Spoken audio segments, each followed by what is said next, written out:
Hey guys, how are you doing? It's Muscle here, and this is another edition of the Entertainment Report podcast. And in this edition right here, we feature arguably the world's number one soca DJ, Dr. J.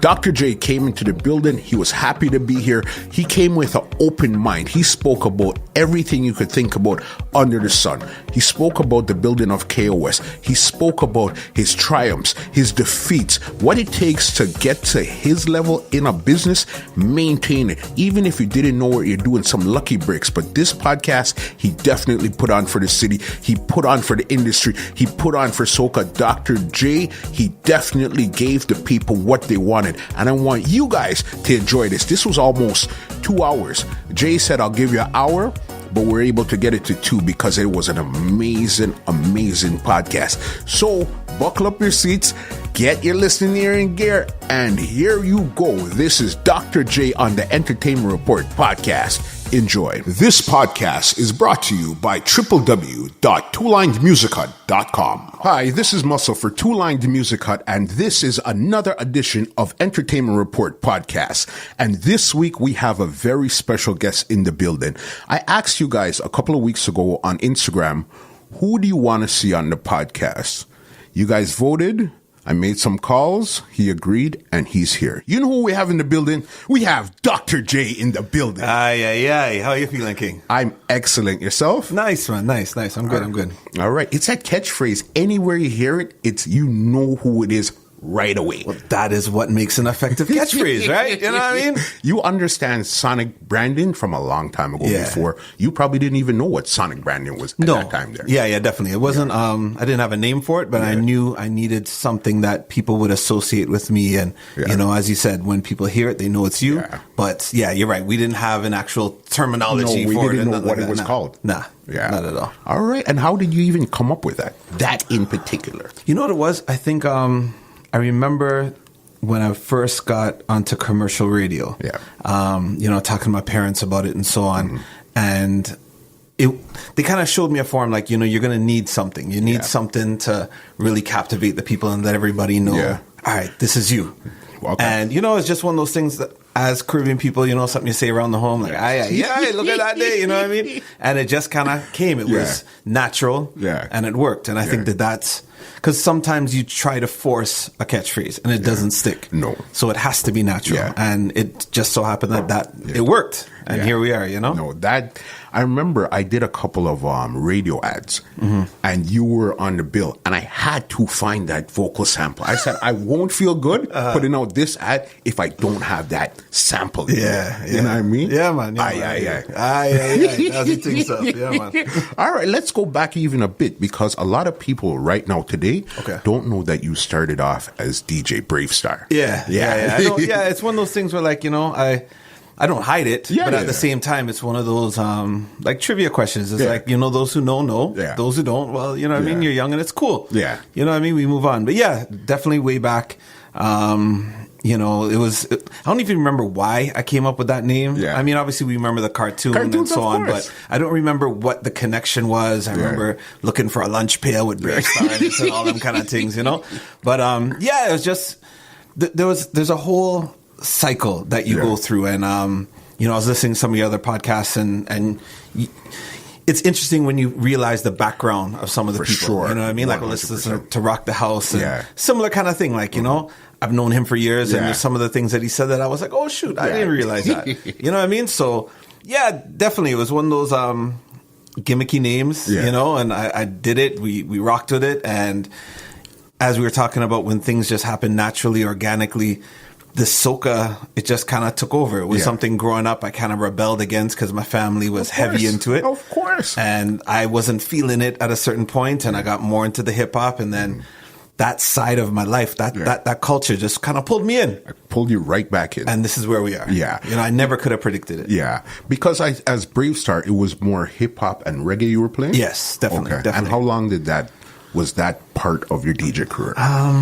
Good question. You know, I don't remember the length of time. It was a good period though, because we did that and also did writing for some magazines, Mic Check under the name and so on. Yeah, I did like editing for magazines too.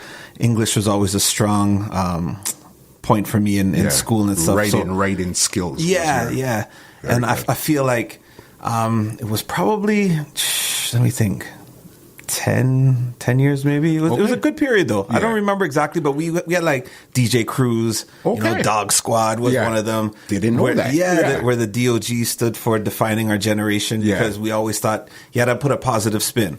For sure. Right? That was me and a brethren, Sheldon, Sugarcane, you might know him with the green eyes. Yeah. Of course, yes. Right. Yes. And then before that, we had, I was part of Stylist Sound Crew with Mikey Wisdom, who used to live in Malvern. He's out in Ottawa. Yeah. So there's always like, there was that connection. And, before that, again, anybody who grew up Scarborough, Malvern, you had to have your Filipino brethren. Anybody tells me they didn't grow up with Filipinos, they weren't from Malvern. You know what I mean? Be impossible. Had to, right? So, we had a brethren, Danny, who lived not too far from here, actually. Yeah. He had a crew, New Image. So we kind of, played with them and DJ'd alongside and stuff. So, we try to add the Caribbean element. Yeah. Meaning the reggae. Yeah. And with their hip hop and the house and so on and so forth. Okay. But at that same time, I was still doing the family gatherings and the house parties. Because you're the school DJ, alumni. so then they say, okay, come play some music. Right. Yeah. And we always had the vinyl at home because my parents... Always bought it. Right. Mm-hmm. So it was one of those things where, that was always there. And growing up, I remember getting a job at a record store, Music Box. Where was that? Midland and Finch. Midland and Finch. Yeah. Right now, there's a Taco Bell at the corner, too.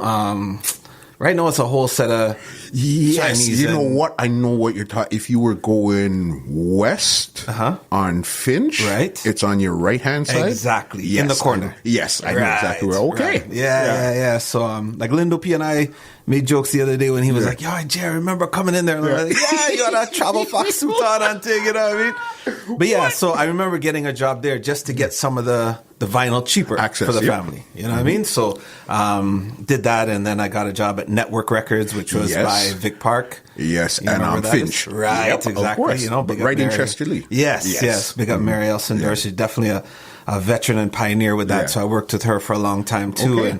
And that's how I really got my foot in the door and met even more of the calypso and veteran artists, because when Ellsworth James and some of the other people would do shows, they would bring their artists through that record store. That was the cool spot. Right. So I remember playing like cards. They have a Trinidad game called All Fours. I remember playing that with Relata and Crazy and these guys. Yeah. And this time as a younger kid, just hanging out. Guy. Yeah, you know what I mean? I have Trini Guyanese parents, and I just this little Maga guy learning how to play. And I was that one that they knew I had the passion for the music. I loved it. Yeah. But I wasn't born there. Yeah. You know what I mean? But being here, I think that is what, I guess, got me into it even more. Yeah, it makes sense, because you want to research it and really figure out what it is. Right. Because coming up in the era that you did, the first thing that we were exposed to as even a radio station would be like CHRY. No, not CHRY. What was it? CFTR. Yes. Chum and those stations there. Right. And then you would graduate to like a CKLN, which had on Ron Nelson. Right. So then Ron was pumping a lot of the hip hop, and then he got into reggae. Yes. So then those were our two biggest influences growing up, was you're either hip hop or reggae. Yes. But then when you came around now, to switch from Brave Star to Dr. JKOS, that's when you guys made soca cool for that younger generation to bring it into the fold. Yeah, I guess you could say that. I mean, I've had people mention that to me. Again, when you're doing it, you don't realize the impact you're making. Yeah. Right? I definitely wasn't the first to do it. Okay. I won't be the last. Yeah. There was always people doing it, and people that, I worked under and worked with. Okay. That I would say, boy, big up Outlaws, big up Black Sheep, may rest in peace, Bad Lad, and so on and so forth. We can stretch the real thing. Yeah, of course. Yeah, there's people you can go down the line that I definitely have to give props to. Yeah. And whether or not, it was consistency or some of the ideas and branding, like what makes one person excel over another, who knows, right? Everybody goes through life experiences, and that could make you slow down or speed up depending on what your motivation is. Whatever path you're taking, whatever you're doing, you were chosen not. It's just, that's what it was. Because again, the big ones were, you would have the hip hop, you would have the reggae / dancehall. That's where King Turbo, Red Flame, and all those guys came in.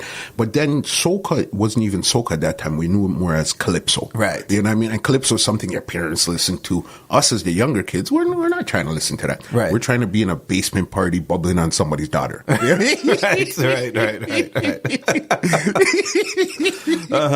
what I mean? And then, as I said, you guys really said, okay, you know what? Here is another Caribbean music form. Let's push this. And it just took off. Yeah. You know what I mean? You know what it is? I think there were so many people that, like, when you're in your own world, you don't realize how many other people are living this life like you, right? And as you mentioned, there were so many people that, it's like nowadays. Yeah. Sometimes you don't realize how many Caribbean flags there are and how many people, and you look at them and you're like, I didn't realize you were Antiguan. Exactly. All this time I thought you were so-and-so. I didn't realize you were from St. Lucia or Dominica. You know what I mean? So back then, it was, if you're Caribbean, you're Jamaican. Yes. Right? Yes. And then you had... That was the overall mindset. Right. That's the stereotype. And then it became... All right, it's Trinis versus Jamaicans. Yes. Right? It's only those two. Yeah. Nobody really knew about Guyana. Nobody knew about Dominica. Yeah. It's Trinis versus Jamaicans. Yeah. And as we got into it, you start realizing, like, there's a lot of first generation, I guess, youth growing up here who their parents came here to get a better life. We were born, raised here. Yes. We grew up here, or similar to the Rock the House story where he was born somewhere else, but he came here at a young age. And we're all part of this culture. Yeah. And now here we are. And it's like we want to identify with people that, you know, that lived a similar life and have the same foods and this and so on. And I feel like I rebelled against that for so long. And then when you start realizing, okay, it's not just the few cousins you meet at this house party. There's actually more people around. There's so many people out there. You know what I mean? Yeah. And I think that's when we started saying, okay, well, let's rent this, you know, a farmstead or this small place. And you go here and it's a Cutty's Hideaway and you go there and it's Spectrum. And Cutty's. Yeah, you know, you know what I mean? So when you start going through those things, it becomes, you know, I had a big up Auntie Sheila when I mentioned, you know, Cutty's Hideaway and Joe and them. But so it's one of those things where when you do that, you just don't realize how many other people are living that. So then you start, you know, doing little small events and you realize how many people come out and support. And then it grows and grows and grows to the point where, you know, I remember a barber, I was getting a cut just before Don't Cry I Leave. And he said, so we have coming up. And I was like, we have this party, you know, before I leave, Don't Cry I Leave. And it's like, who's crying because you're going? What are you talking about? And I'm like, no, there's a song, right? And the song said, Lori, no cry. And that's where we took it from. He goes, so hold on, there's people that come to party with you because you're going away? Yes. Like, what are you saying? Yeah. And I was like, well, if you put it like that, but it's not about that. It's about, we want that vibe as if we're all going to Trinidad, whether you're going or not. Yeah. Come, this is a send-off party. Let's all get in the vibe until I get back. Right. That's the energy, right? But when you look at it through a different lens, it sounds like, what do you mean people are, you know what I mean? And if I had those people in my ears, maybe I wouldn't have done that. Maybe I would have felt like ashamed, like, people aren't going to come. But it wasn't about that. Around the people around me, they understood. We all understood. We all had the same vision. It's like, imagine, we can do this. Imagine. All right, let me go through. Yeah. And it worked. And here we are. It's going to be the 24th annual in 2019. 24 years in a row. Sold out every year. Incredible. That's unheard of. Yeah, it's incredible, that's back to brand. Right. First, you had a sonic brand that clearly you had no clue what you were doing, and it just happened. Now you have staple brands. Right. And I mean, we're going to get to these staple brands because there's a couple of them in the box. You know what I mean? But let's get to, how did KOS start? Was it something that you guys just consciously put together? You guys were hanging out. How did the original Kingdom of Soca start? Okay, so Wayne Donowa, he came up to me. We're Lyman and my bass friend in Malvern there, and we're just going over ideas. Yeah. And it was one of those things where I was known as Dr. J, the Soca Prince. Okay, so at that point, when KOS came around, you were Dr. J already. You had changed from Brave Star to Dr. J already. Yeah. So, I mean, to go down the timeline, there was Brave Star. I'm still doing that. And then I'm playing alongside Mikey Wisdom as Soca Prince. Right? So him and I were DJing the family stuff together just as Soca Prince. So it was like an alter ego, basically. Yeah. Okay. But we weren't taking that serious, right? Okay. And that's why it wasn't Soca Princes. It was just Soca Prince.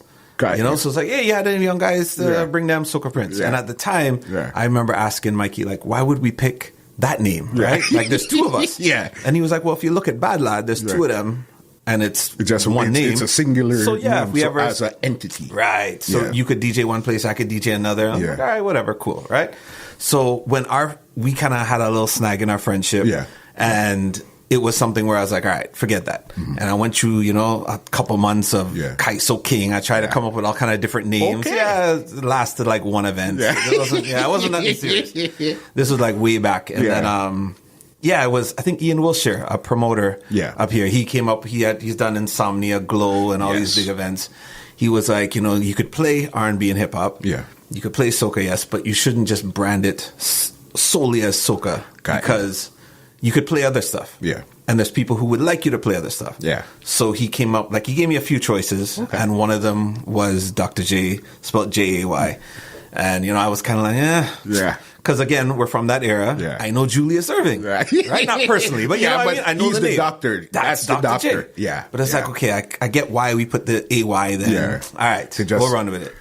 Fix it up. Right. So back then, like, I think some of the other names are like J Jam or Jam J. And I'm so glad I didn't take that. You know, I don't want Jeff Jam digging horrors. It was before you were born, King. Don't dig horrors. But yeah, there was a whole bunch of different names, and we just went with the Dr. J and thought the spelling, you know, would be different than the basketball player and so on. So we ran with it. Yeah. And it stuck. So we put the Soca Prince under it. Yeah.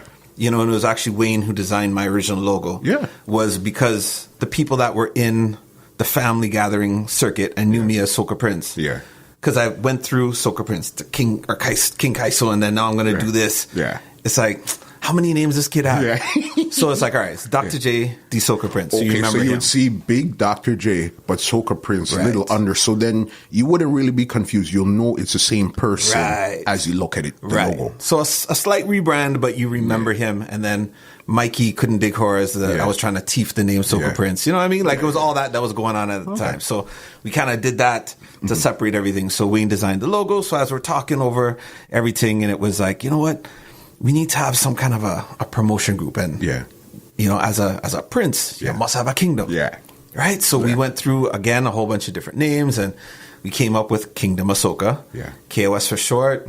Locked in, you know, the website, KOS.com. Let's do this, do that, and really worked on that branding and imaging that way. And around what year was that? I think that was 95, 94, 95, somewhere around there. 94, 95. Yeah, somewhere around there. Smokes. Yeah. I think it was 94, 95, somewhere in that area. So you guys came up with, you rebranded your name. Yeah. You came up with KOS, Kingdom of Soca. So then how did everybody else get involved in the project now? Okay, so the way everything else kind of fell into places, because Wayne, again, is the designer. You know, we're bouncing off ideas, going over everything, and we're trying to figure out, okay, well, who do we bring together to make this mesh, right? So back then, again, everything is just organic. So who are we brethren with? Who are we cool with? Who has a strength in this area? Who has, weakness here? Okay, let's figure it out.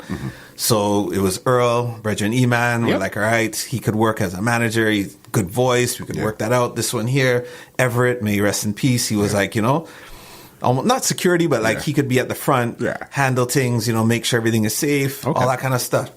Excuse me. And it was one of those vibes where I remember we got to a point where it's like, all right, well, I don't want to be DJing all night. Yeah. Let's find some DJs to bring into the fold. Okay, so it originally just started out as you were the only DJ. Yeah. Because it wasn't supposed to be this super group of DJ, like how it ended up becoming. At the time, it was a promotion name. Yeah. Right? So it's like if you as Muscle decide you want to have a promotion name and you come up with Two Line Music Cutter or whatever it could be, it's you and your people doing that, but you're still the one doing majority of the work. I got you. Right? Okay. So at that time, it was, it's me doing this stuff, but let's come up with this promotion group as opposed to it's Dr. J doing this. Yeah. You know what I mean? So it looks good. It feels like there's more people involved instead of just me. There's the spotlight on me all the time. Exactly. Yeah. Exactly. Okay, so then now how did the supergroup come about now? Again, it's organic, man. Like it's crazy when I think back as to how it came together because, I don't remember exact dates, but I just remember like Bandit, being around as this hype Grenadian, just like, you know what I mean? Just energy. Yeah. And you don't drink. Yeah. And we were like, where you get this energy from, And he was a guy who was beginning to the end of the party. You know what I mean? And we used to end with like some Back in Times or like a steel pan tune. Yeah. And he would be there jamming. Okay. And we became close and it was like, yo, he have a vibe. We should bring him in. You know what I mean? And everyone was like, yeah, I like him. Da, da, da. And he was a DJ that time already? Yes. Or he was just, he was from Grenada, and he DJ'd, and he helped his dad with some clubs down there and so on, right? Mm-hmm. But he didn't really have... he wasn't established in Toronto just yet. Did he have his name at that time yet? Oh, yeah. Okay, as D Bandit those time. Yeah. Okay. Yeah, for sure.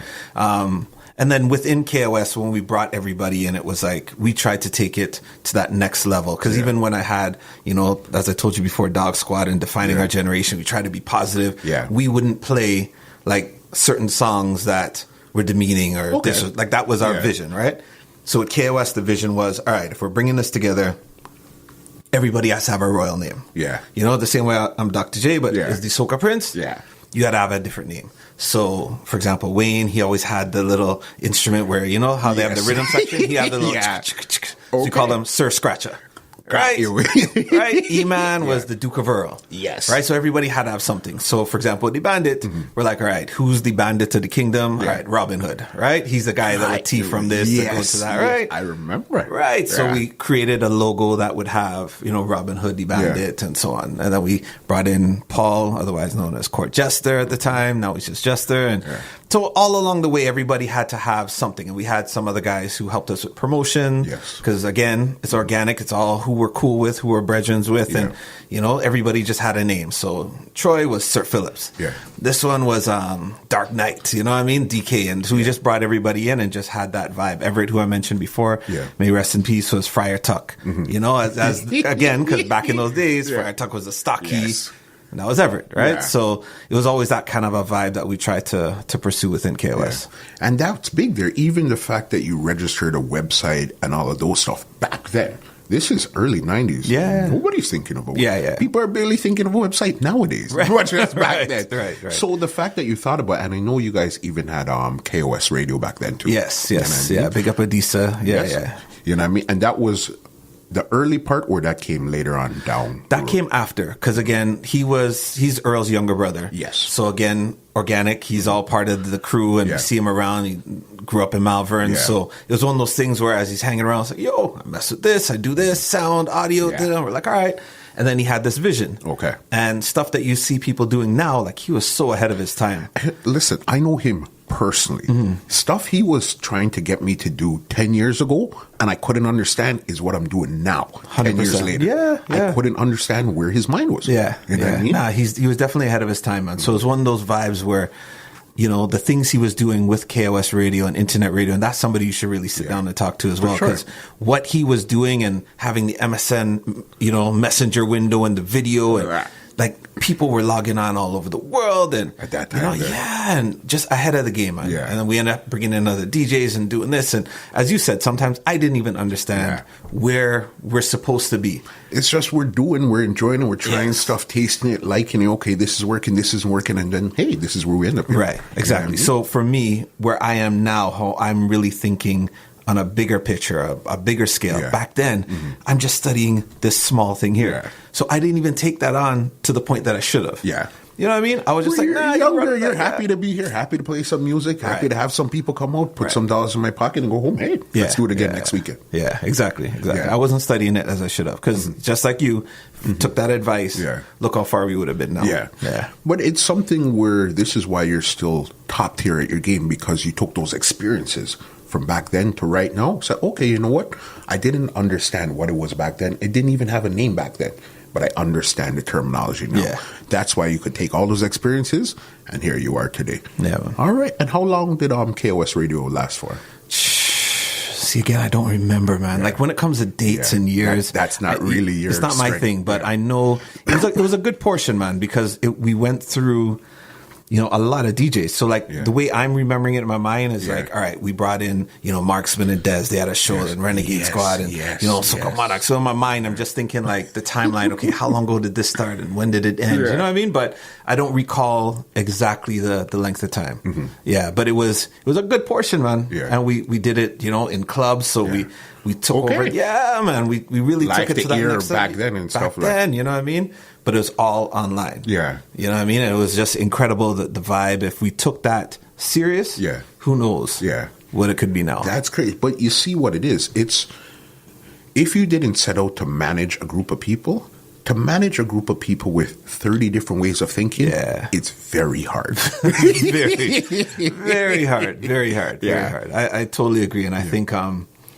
you don't realize it at the time. Yeah. Like you say, it's only now that you're older and you realize, okay, there is such a thing about managing personalities. At the time, you're just studying, look, man, this is what we need to do. Yeah. How come you're not doing it? Yeah, that's it. You know what I mean? You're not concerned with how could I make them do it or how can I speak their language. Right. This needs to be done. Either you're going to do it or you're not going to do it, and that's basically it. Right. That's all you're concerned with at that time there. Yeah, 100%. And I think being, a Scorpio, not getting too much into the signs and stuff, but, what I mean? We can be stubborn at times. You can be a little, you have your blinders on, and I know this way. Yeah. And if you don't know that way, I got to figure out a way to get that done. I don't have time for this. As opposed to, as you said, managing personalities, knowing how to bring the best out of people. But that wasn't the plan. Right. We just happened to come up with this crazy super group of DJs doing all this wonderful stuff. So what do we do now? Who manages all this? Because I don't want to. Right. And I think too, it's like I'm very passionate and loyal. Yeah. Right. So it's one of those things where if I'm giving you my all, you're getting my all. Yeah. Right. And if we're not on that same page, I could still be for you, but I'm not giving you my all. Yeah. But then now you're taking that as, well, Jay changed. Yeah. It's like, well, nah, it's just we're not in that zone again. That's it. Right? So it becomes now beef and this and this when it's really not supposed to be that. Yeah. Right? We're all in the same industry. We're all cool.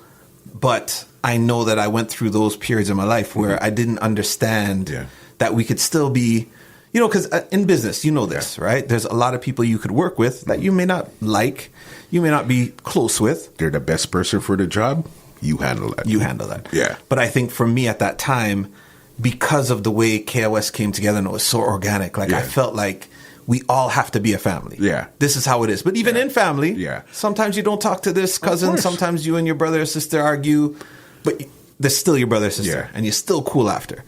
For me, though, I had to go through that. Yeah. And I suppose the other person had to as well. But just talking for myself, I know for me, I had to kind of go through those things to understand. As you said, you go through those experiences. Yeah. And you get to that point now where I'm like, all right, I get it. And, we could be cool again or ting, ting, ting. But at that time, you just go through it and you're like, I don't understand how somebody that I was so for could do this. Yeah. So I had to cut you off. I can't. Yeah. You don't. You know what I mean? You don't. Your mind can't think of what they're thinking. Right. Your mind only could worry about what you're thinking. Yes. I'm not concerned with what you're going through. Right. I just know what's happening right now. Right. And I don't like it. You know what I mean? Right. So I get, plus you're younger. Your kids, your teenagers coming up. How are you supposed to handle all of this business and these emotions and everything in one and do it proper? Yeah. That's a lot. Yeah. You know what I mean? So that's big. So then I guess when did you start to see the cracks in the kingdom of soca? I mean, as we got more success, because again, like I said, I remember events that, I would bring them on and argue for, has to be the three of us DJing, it's going to be KOS on it, even though they just want Dr. J, because I was the bigger name at the time. And when it's time for money, they're like, well, we're only giving you this because we only wanted you. Yeah. And I'm like, but that wasn't the agreement. Yeah. Right. And I would actually divvy up that money and make sure everybody get change, even though it affected my personal change. Right. I get that. So again, in time, as those things happen and you feel, well, maybe this person isn't, isn't all in as I'm all in. Okay. Then you start to have the cracks. And again, I can't talk for everybody else. You know what I mean? Everybody may have their own moment in which they see, but it was me and one particular individual where we were butting heads a lot. Okay. And, we had a meeting, even though we hadn't been cool for a while. Yeah. We had that meeting and it's like we just couldn't get on the same page. Yeah. So it was just one of those things where it's like, all right, well, I had to put my foot down. This is what it is. You out. Yeah. Party done. Kind of thing, right? Yeah. Call it a day. Yeah. And some of the other people were like, well, how could you do that? Yeah. They didn't accept that. And then it became, well, that was where everything started. Right. So one fallout, this one don't want to come back, this one saying, so it was, it wasn't that family vibe because now we had to run it like a business. And that's where everything changed. Yeah, man. And looking back, I wish I had the foresight to really understand business a little bit better, to deal with things where we can actually sit down and have a proper business plan or have a mantra and say, okay, well, this is what we're doing. This is the code of conduct. This is the, you know what I mean? So, so everybody knows, instead of you thinking this, they thinking that, and then we're not seeing eye to eye. Right. Because we don't know. We don't know what we're doing. We're DJs. We just want to play some music, have some people dance, go home, we do a fed again, and call it a day. Right, Make exactly. some money. And that's really what it came down to, not really understanding the business that you were in. Right. But 100%. The good thing with it is you guys started so young, it gave you time to redeem yourself time and time and time and time again. Yeah, I guess you could, it's true. Know what I mean? It's true. Yeah, because after Bandit and Jester, we brought in, well, there was Marksman and Dez, then we brought in Soca Sweetness, and then Junior Menace and Two Touch. Okay. Two Touch, rest in peace. Yeah. And it got to the point where now, you know, I'm at that point where people have asked, like, well, Jay, you're going to, you know, bring other DJs in KOS and you're going to do this. And I keep telling people, and I think I posted it, you know, recently too, where I'm just like, the business model has changed. For sure. Right? So for me, what KOS was, in the sense of it being this family unit. Yeah. And, you know, to the point where when my son Jalen was born, everybody's coming over. Right?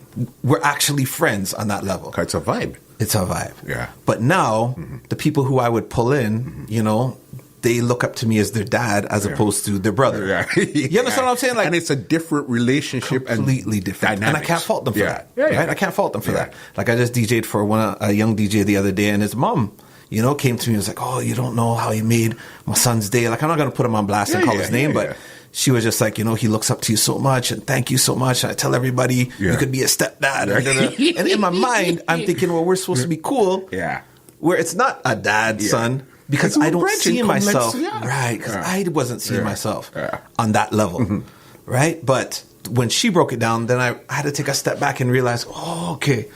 So that's how some people look at me, because when, as you know, when we're in the clubs and stuff, you don't see yourself as the old guy in the club. I'm just happy to be here, and I'm still chilling. Just top tier. I'm happy to be doing what I'm doing. Right. Yeah.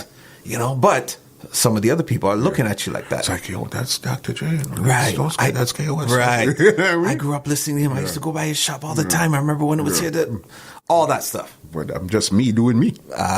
Right? So the way you see yourself is different than the way other people see it. So for me, I had to realize I can't run it the same way. So same way you said, you're good at this job. I'll hire you for this. You're good at that job. I'll hire you for that. All right, bam. But the whole, like, because I don't know how to run KOS without it being, we're brethren. Let's do this. I understand that that's in your naturally who you are. Right. Yo, you're a friend. You're good. You're good at, hey, I like you. Come on in. Let's play some music and make some money together. Let's do it. Let's go. What I mean? And so I don't know how to do it the other way. So I would rather just run it where, all right, I have Soca DJ. All right, I need a DJ to do this set, that set, this set. All right, let me find the best DJs available. You know, maybe the brand is strong enough where I don't need a top name. I just need somebody who's talented enough, who's good. All right, this is your opportunity. Show me what you could do here. And then afterwards, I could pull you aside and say, all right, you played a couple tunes too early, or you held back too much. You could have went in. Whatever it is, we could have that discussion after. But after that, that's it. For the next event, I look at whoever else is best for that. Makes sense. But it's with KOS, it's business. Right. But with KOS, it didn't matter who was good at the time. Your family. This is who's playing. I don't care what it is. Right? It's me, Jester, Bandit, E-Man, and Dez on the mic. It doesn't matter how good Kid is. It doesn't matter how good, you know, whoever the top MCs at the time, Scott Boogie, whoever, right? These are the guys who are working for my events. And then I had to look at it differently, because when other guys had their events, they weren't just booking us. Right? You understand what I mean? They're booking who they need. Right? So just using them as an example, if Jester had something, he would reach out to Kid, he would reach out to Chief, he'd reach out to whomever it is, Black Reaction, Lindo, Turbo, whoever, because that's who he needed. Right? But when it's me, I'm foregoing my relationships with other DJs based on making sure we're good as a family. Makes sense. Right? Because that's how I am. So it was like, all right, we're all in this together. I know you could play reggae just as good as them. I know you could play hip hop just as good as them. We're rolling. Right? Even though maybe I needed that set from this particular DJ. Maybe I needed that set from that. But we could do it, so we lock it. We're going to make this happen. We're going to make it happen. Right? But then I had to start thinking different when I realized everybody is doing what's best for them. Even though I know we're all good as a unit. When you do your thing, there's extra people. So You know what I mean? I had to kind of change my mindset. Recalibrate your thinking and say, okay, there's nothing wrong with thinking this way. Okay, it's just business. Just business. And that's what it comes down to. Right. Talking about chaos, you mentioned a name, Soca Sweetness. Yeah. I remember when you introduced, I think it was at Decal. At Pool House. Yes. One year. I remember because it was a big buzz in the streets. Who's joining KOS? Who's joining? Who's joining? Yeah. Then when he came out, I heard there was real mixed reactions when you introduced Soca Sweetness into the fold. Okay. From the night. Some people were yes, some people were, I don't know. How did that situation evolve? I remember prior to him joining, there was always, talk and rumors of, this one don't like that one. This one, is better than this one. He's the next and whatever. So I just remember there being a time in which we wanted to introduce somebody and we thought, Kerwin deserved that. Soca Sweetness, he deserved that spot. Mm-hmm. And it was one of those things where we talked. Yeah. Again, there's a lot of misinterpretation, miscommunication. Sure. There's like, well, was this jab about me? Was this thing about that? You know what I mean? And you just talk it out. Two grown men, we talk it out. Everything's cool. Yeah. All right. This is best for business. Let's run for it with a year to see. But you got to keep it low. We don't want anybody knowing. It has to be really like catch people by surprise kind of thing. Because this at the end of the day, the city's small, right? Yeah. The industry, if they knew that before, they would have run with it. So he was involved with KOS before the big announcement was made? We had spoken about it. Okay. It's not that he was involved. Okay. Like, it was something where we talked about it to see if this is something that he wanted and something that we thought would have been good. You know what I mean? So we came together and he took the offer. Yeah. We said we'll give it a year to see how it works. And after the year, he decided, well, it's probably best to go his own way. Okay. Yeah. But we gave it that year. Okay, so it wasn't something that you guys said we're going to do this forever, and then a year came, and then it no. Okay, so you knew going in, right? Because I guess you learned from every other situation, right? Let's just try this, see how it works out, see how it feels, right? Because again, it's a little different. Like with Mark, Marksman, Dez, Dirty Dez, Bandit, Jester, so on. It was more like we were all hanging out together, Lyman, and as you said, like come in. Yeah. With Soca Sweetness, he was established. He was doing his thing, and it was in a slightly different scene. Mm-hmm. And he was promoting under his own brands and so on. So it wasn't like we were Lyman to that degree, right? It was something where we sat down and we said, you know what, this would create buzz for the scene. Of course. This would be good for all of us to come together. You know what I mean? There's no issues, and let's just come and make this huge. Yeah. And we'll put it on one of the biggest stages, which was, Cool House at the time. And it was Decal or Return? Yeah, I believe it was Decal. Yeah, I think so. Yeah. Yeah.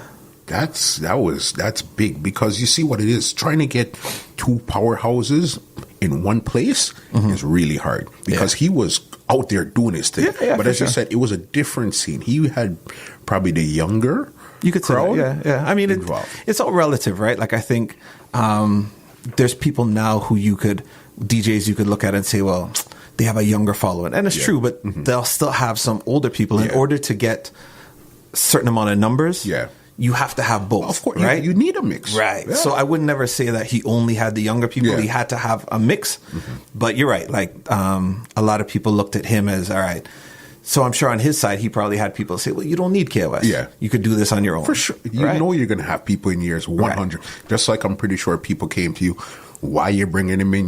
There's other people that don't have that history. Yeah. You could mold them differently. You could, build the same way how you built the other guys. But it was like, okay, well, this is what we want to do. Yeah. And really try to make it come together as that, So he would have, a Christmas Eve lime. Usually I chill with family. Yeah. I go by him. Okay. You know what I mean? Like we really tried to make it work on both sides. Yeah. And as we said, after the year, he just decided, all right, I'm going to stick to doing his own thing. It's like, all right, cool. No love lost. And you keep it moving. Yeah. If you didn't try it, you probably wouldn't know what the outcome. You'd probably still be here thinking, what can I do? How can I bring somebody else? Hey, let me try Soca Sweetness, but you never reach out to him. Right. So you'd never know what the result would be. Right. You know what I mean? It's true. So similar to even this, like, it's funny.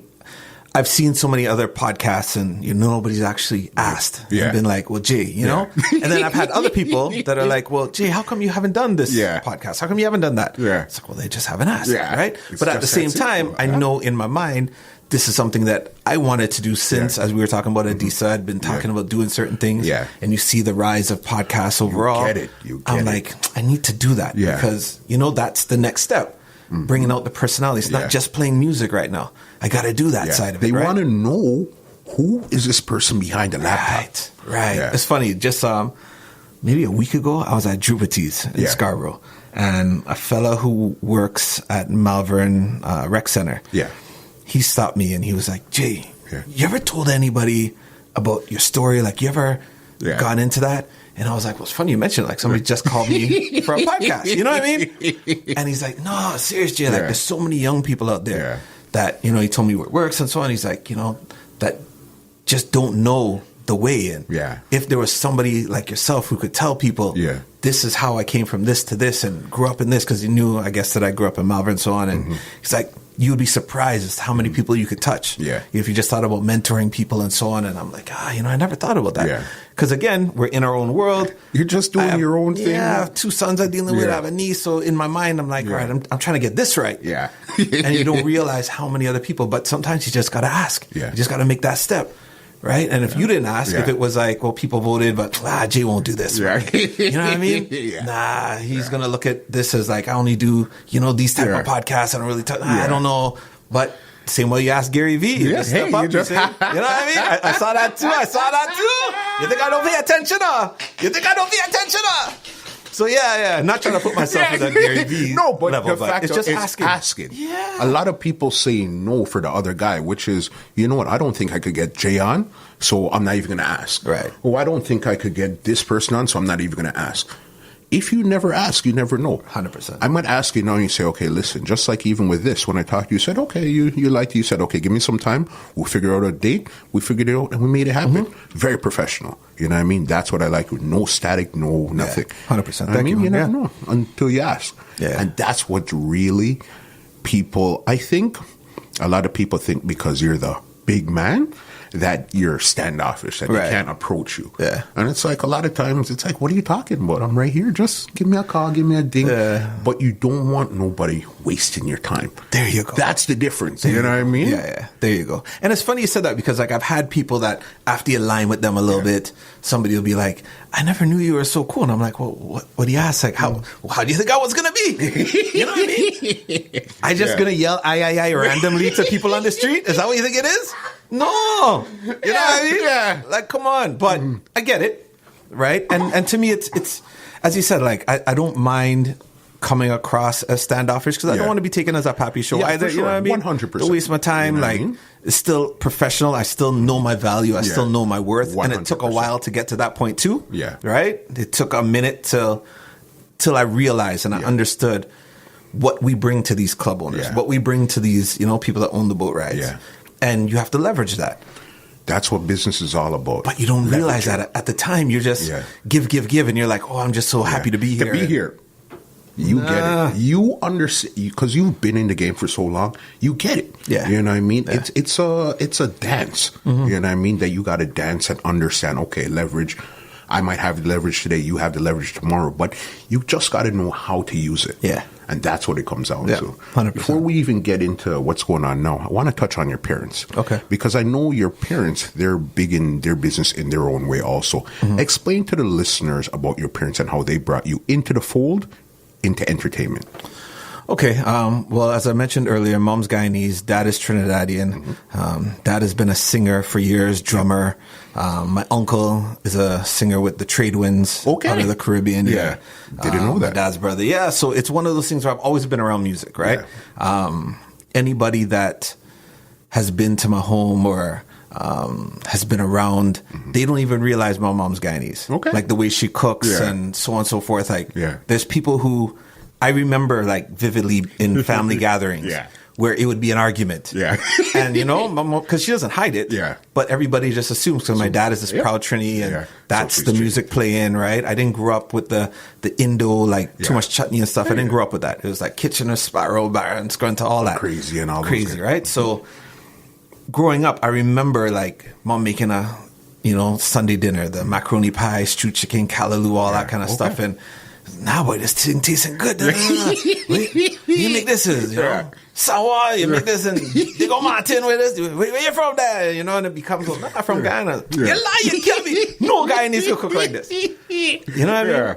So it's one of those things where I just grew up in that environment, in that culture, and there's always people over, there's always, you know, and my dad gave me the story of, you know, they would teach me how to use the record player. Okay. As opposed to, and this is like young, 3-4 years old, as opposed to, you know, don't touch that and slap in your hand. It's like, all right, this is how you do it, because if we tell you not to do it when we're not around, you're going to do it and you could break it. Right? So let me teach you how to do it properly so you don't break it. Makes sense.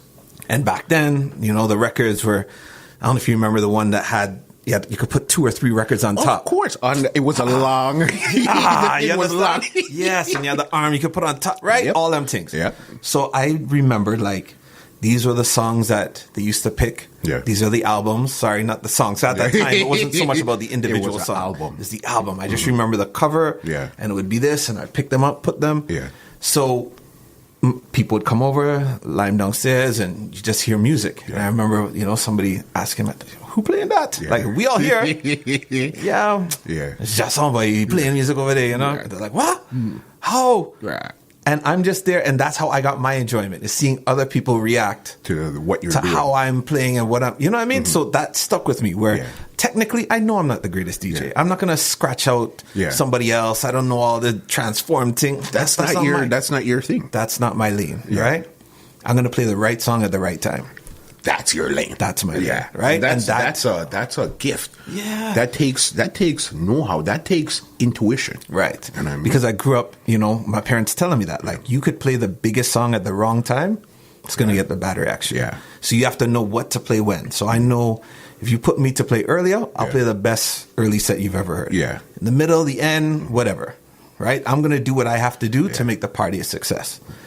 And to me, that has always been my mentality going forward. Yeah. And I feel like I've, you know, played alongside some DJs who don't get it. Yeah. You know, I know some DJs who purposely play out tunes to see if you could dig yourself out of a hole, but that affects the party person. Yeah. Right?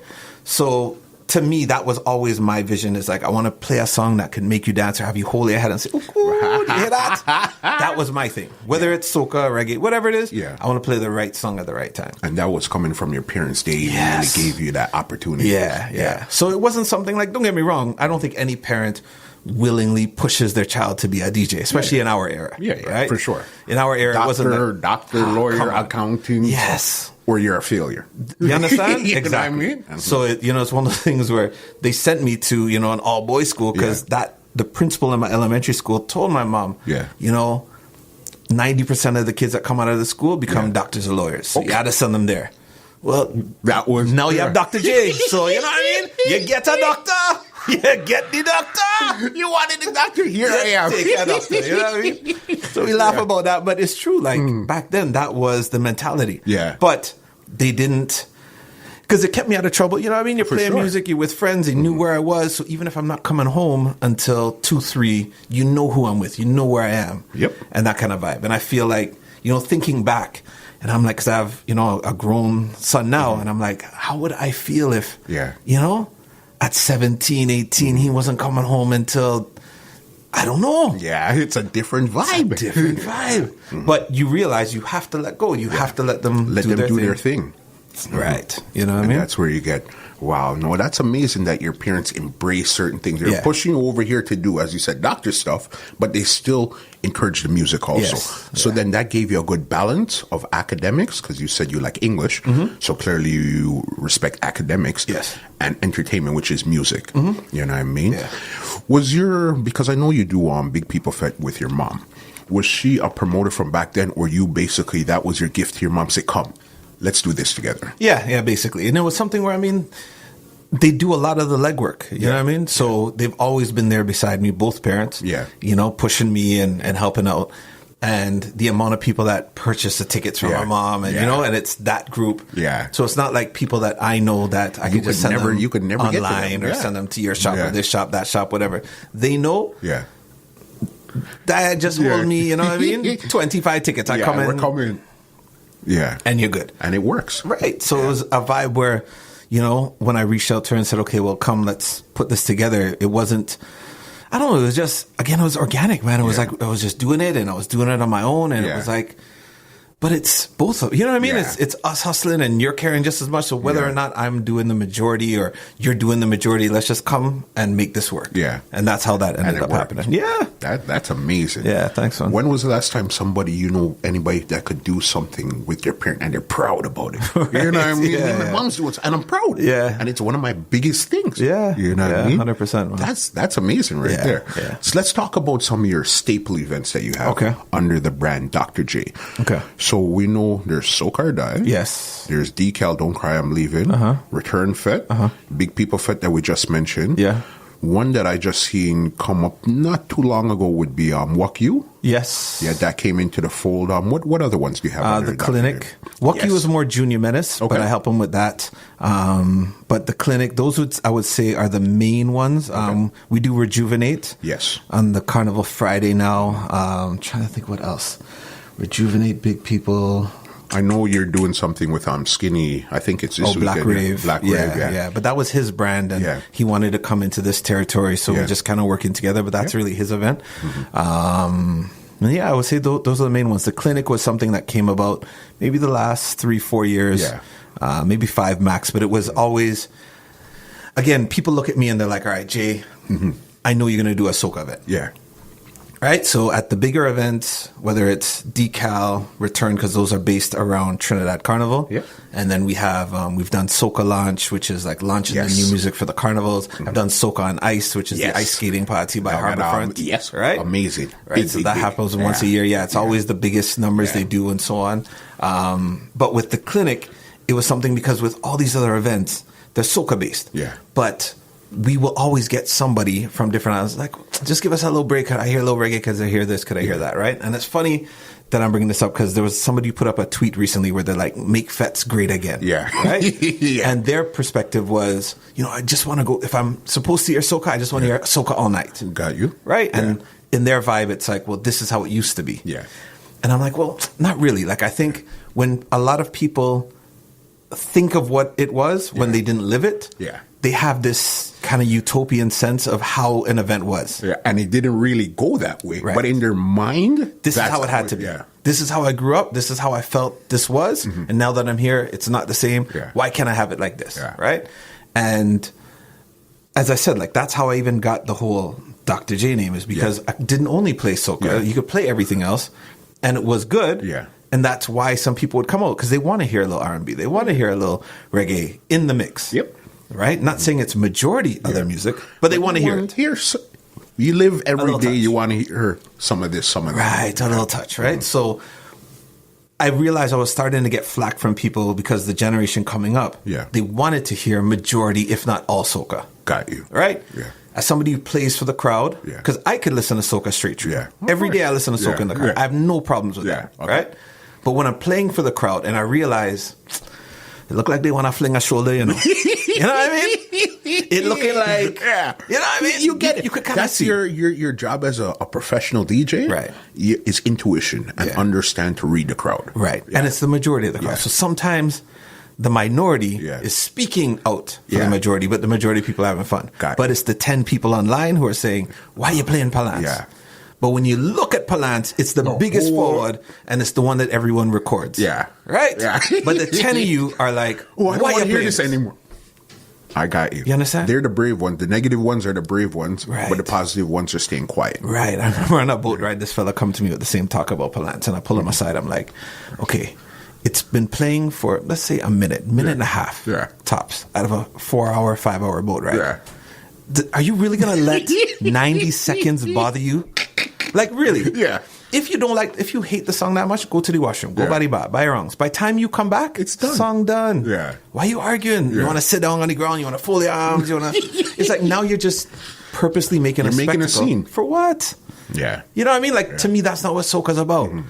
Soca's about like enjoyment, and if something happens, you don't really. All right, you walk to the side, you get a drink to the. You know what I mean? Yeah. There's so many times you're whining and the DJ makes the song off beat. Yeah. I'm not gonna be like, yo, boo. Nah. You slow down, you catch the rhythm again, you go back and you whine again. We're here for fun. We're here for fun. Yeah. Right. So getting back to the Make Fets Great, like the reason why I brought the Clinic was to just do a musical clinic. So now you could come to that event knowing you're going to hear a mix. It's not going to be all soca. Okay. Right? So I purposely did that, and we bring an international DJ and just tell them, you know, here's an hour and a half. You do what you do. Right? I'm not going to put any restrictions on you because when we do Soca or Die, I tell them it's 100%. Okay, so then that we'll get to that just now. Yeah. So I showed them. It's like, this is what we're going to do. So, for example, the last Soca or Die in September, we had, I'm not supposed to date it because we're online, but it's okay. The latest one we had Willie Chin, right? And I showed him a form. I said, Willie, I know you, King, right?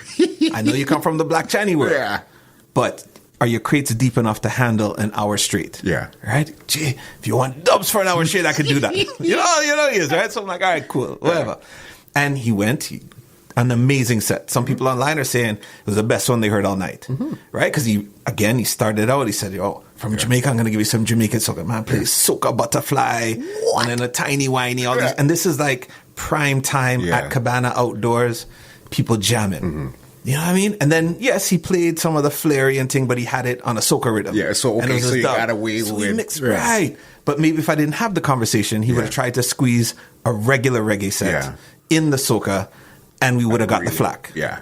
But he researched, he adapted, he come, and he mash up. Yeah. Right? So, anyway, getting back to that, that's why I kind of did that. And I feel like back in the day, we used to play all kind of music. You know what I mean? We used to play everything in effect. Yeah. And people just used to know the vibe and the energy is different, right? So even though, yes, we'll play the same top 20 reggae songs, for example, it's going to be different. Yeah. The feeling, the vibe, the energy that we give you, and the way we mix it is different than if it was an all reggae dance and they played that same 20 songs. That's 100% true. Right? 100%. Completely different energy, right? Not saying it's better or worse. I'm just saying it's like different energy. It's different. Right? Yeah.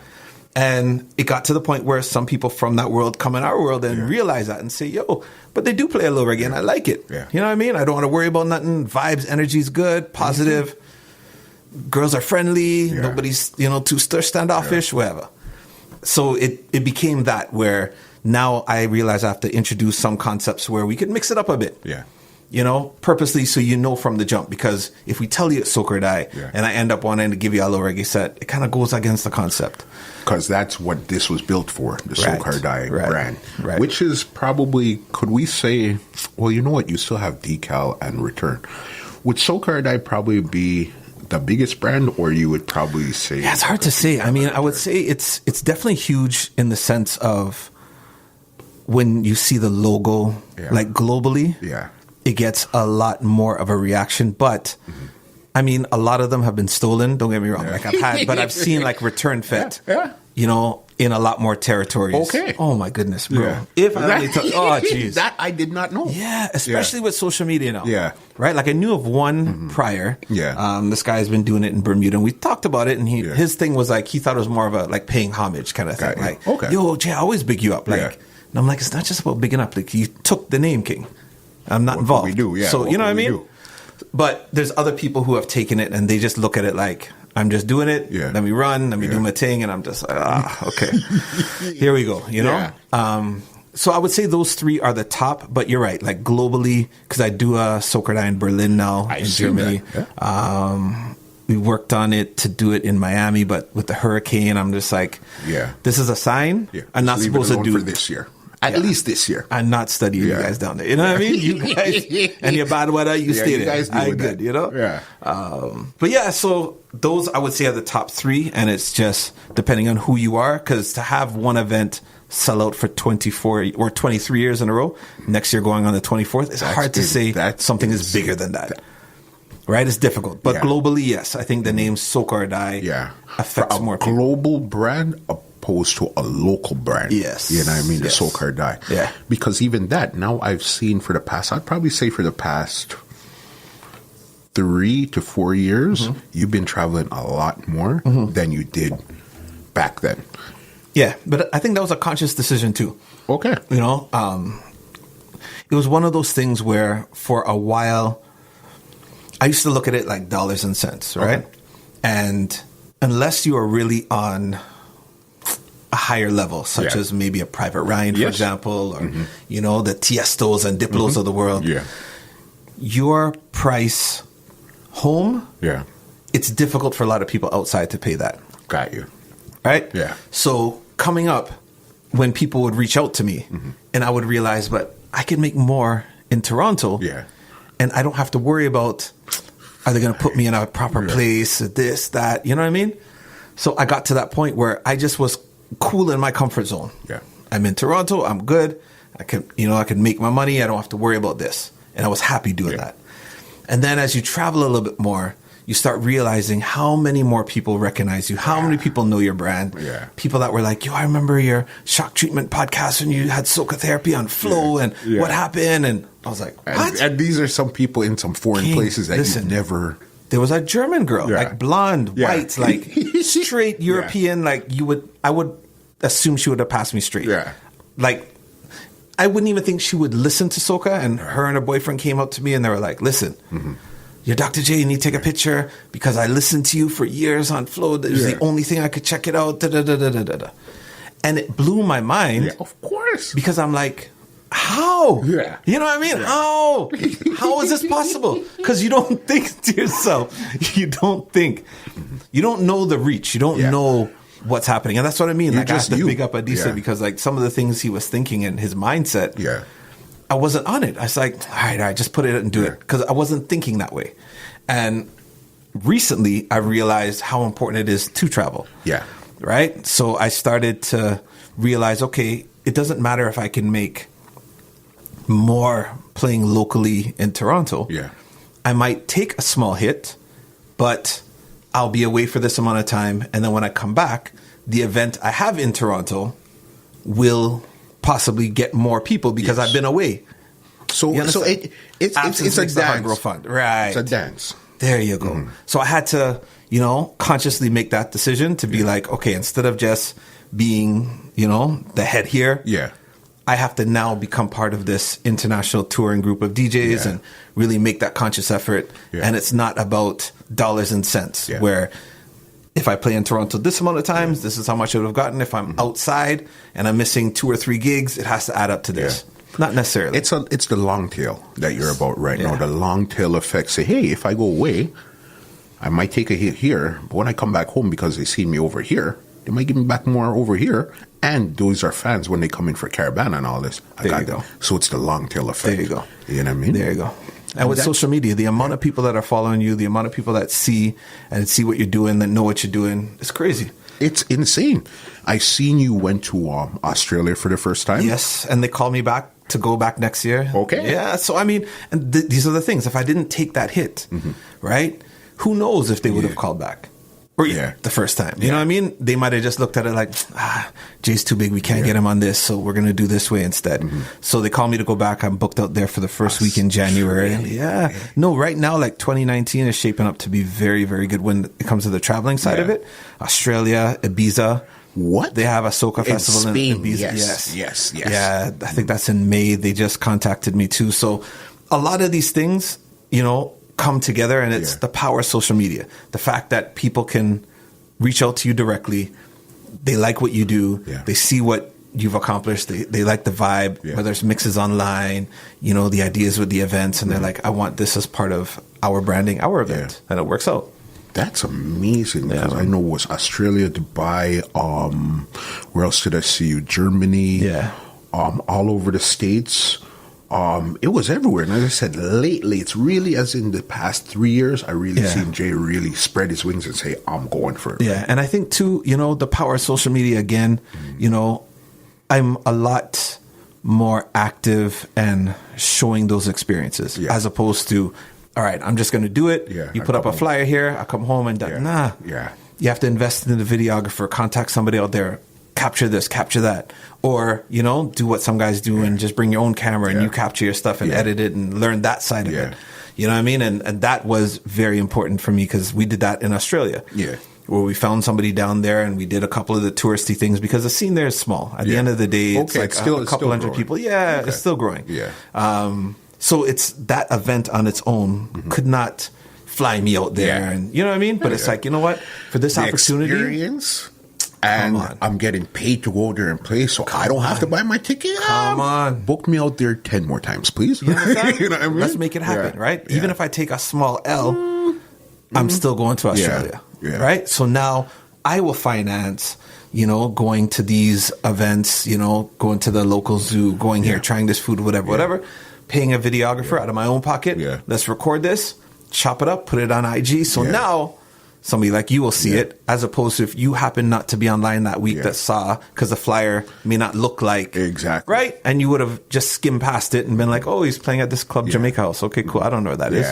Right? Because that's literally what it's called. It's called Jamaica House, right? And like you may not put two and two together. Yeah. But when I put up the videos and you see Lyman with koalas and I try and kangaroo and right? Yeah, so you know I'm like, doing something. He was really in Australia. So I remember by the time the guy chopped it up and sent it back, I think it was just before or just after Trinidad, and I posted it, right? Okay. And even my niece, like somebody hit me up and they're like, you're in Australia? Yeah. I'm like, come on. Like, no, I was there. And that's when I started to realize the way social media has people thinking. Yippers. Right? Yep. Where I didn't say that I was leaving, you know, but they see those things on a TV. It's like, yo, you still out there? Yeah. Because they think it's happening. It's real life. Right. Yeah. And that's how I realized that so much of these people on Instagram are selling dreams. That's not them. No, you understand? At all. That's not From them. the filter to the look I've met some people that I followed for like a couple of years on social media. I never really met them in real life. When you met them in real life, it's like, what? You don't even look the same. Not you don't even close. The same. You don't have close. The same vibe. Yeah, 100%. 100%. Yeah. Yeah, and it's not just the quote-unquote Instagram models. No. There's a lot of people out there. Normal 100%. people, yep. 100%, I agree. And it's one of those things where when you're in it now, you could use that facade for good or for bad. Yeah. Oh, for sure. Right? For so some of them sell dreams and it's for bad because they just want you to buy a Fashion Nova kit and then they get a kickback, right? And on the other side, you know what's going on out there. Yeah, right? But on the other side, it's like, all right, there's this and we can get the soca thing even bigger. We can, because to me, culture is everything. 100%. Right? And a lot of people don't realize there's a huge ecosystem that surrounds a Fete. Some people look at it like, all right, it's just Jay and you're trying to make this by the door and that's it.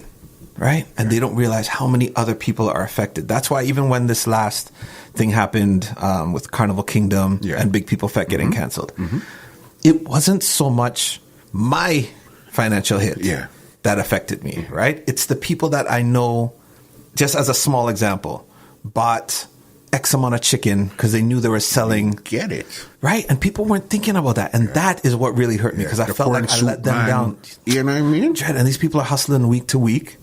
Right? And I'm thinking about the waste and that is what was like making me feel heavy, you know? And that is what really bothered me more. Yeah. And the flag lady that this is that time that could give them a few months to catch up. More for your rent, your credit cards, your mortgage, whatever you need to pay. And I get it's, as you said, it's an ecosystem. Yeah, everybody would, the DJ is the first thing you're seeing, but there's a lot more stuff. So many bartenders, as you said, the door person, the security guard that didn't get paid that week, the corn soup man, the chicken man, 100%. Everybody didn't get paid. So many people I felt like we let down, man. But anyway, like to me, there's so much that I want to do and I want to accomplish. And, you know, there's so many people I want to be able to help and to get on a level. And I feel like in our world, they look at us like it's just, all right, it's you and I know what you're trying to do and you represent this. Yeah, and that's it. There's no layer. They just see the top, but they don't see the rest of the funnel of what's going on in there. There you go. Yeah. And I feel like we need to start owning more things, man. For sure. 110%. You know what I mean? We need to start, you know, I watch, you know, other cities and other scenes and they're taking a hit because you can't find places to go. Yeah. Right? And now in Toronto, like you see how we mentioned Cool House. I remember having a conversation with somebody where at that time, they were like, man, Cool House is so gross. I can't, you know, the ceilings drip and da-da-da. And now it's like, why can't we have a Cool House? What you would pay for a Cool House right now to have Cool House. You understand? Yeah. Every venue, there's been people who didn't like Palazzo. They didn't like Farmstead. They don't like Cool House. They don't like Fortress North. Right. No, you know what I mean? There you go. Yeah. And there's probably some people who are sick of Rebel at this point. And I'm like, this is a top 5, top 10 in North America. Period. Right? And the fact that we have an opportunity to Fete in this establishment, you don't realize until you go somewhere else and see if you're going to fit in another place on this level, you have to go on a Wednesday night. Yeah. It's not a... You can't get Thursday, a Friday, Saturday, or Sunday. Nah. Yeah. The fact you're able to get a redemption there, or a Doe Cry leaving there, or you know what I'm saying? Like you don't get that. That's huge. You know what I mean? But they don't realize what it takes behind the scenes. There you go. To make it happen. No, they don't. They don't. Why is Jay charging $50? Do they really understand what kind of expenses went through to make this? No clue. You know and what I mean? At the end of the day, if it's too much, it's cool, right? I get it. Yeah. We all have budgets. I'm not forcing you. Yeah. You could do another event at a smaller banquet hall or a smaller club and potentially pay less, which is cool. Mm-hmm. But just know these events at these venues will cost. They cost. Because of those behind the scenes things. Yeah. Right? And for us to get an opportunity to party at a place like that. So I feel like until we get our own space, you know what I mean? And you're going to have to, that's what you're going to have to deal with right now. Yeah. So I think right now, especially with these new crop of kids, ownership is on a different level. They're thinking a lot bigger than we did when we were growing up. Yes, I agree. Us growing up, our parents told us, hey, get a job, be the best you could do, and go home. Entrepreneurship, business was not really a thing. Hustling, yeah, but business was not a thing. Different. Most that you're owning is a home at that time. Yeah. You know what I mean? You might have a roti shop or this, but you're not owning the building. Right. You're just paying your lease or whatever. Right. Home was, but now ownership is a lot more, people are thinking about it a lot more. Yeah. And funds are available a lot more 100%. right now too. You know, the banking system, you have good credit, you have a couple of dollars saved, it works. Yeah, it does. So then I think right now, as long as everybody puts their mind forward, we could have some, I'd say in the next possibly 5 years, you're going to see a few more venues pop up that's owned by us. By our community. Yeah, I agree. And I think it's possible. I think in our scene, there becomes,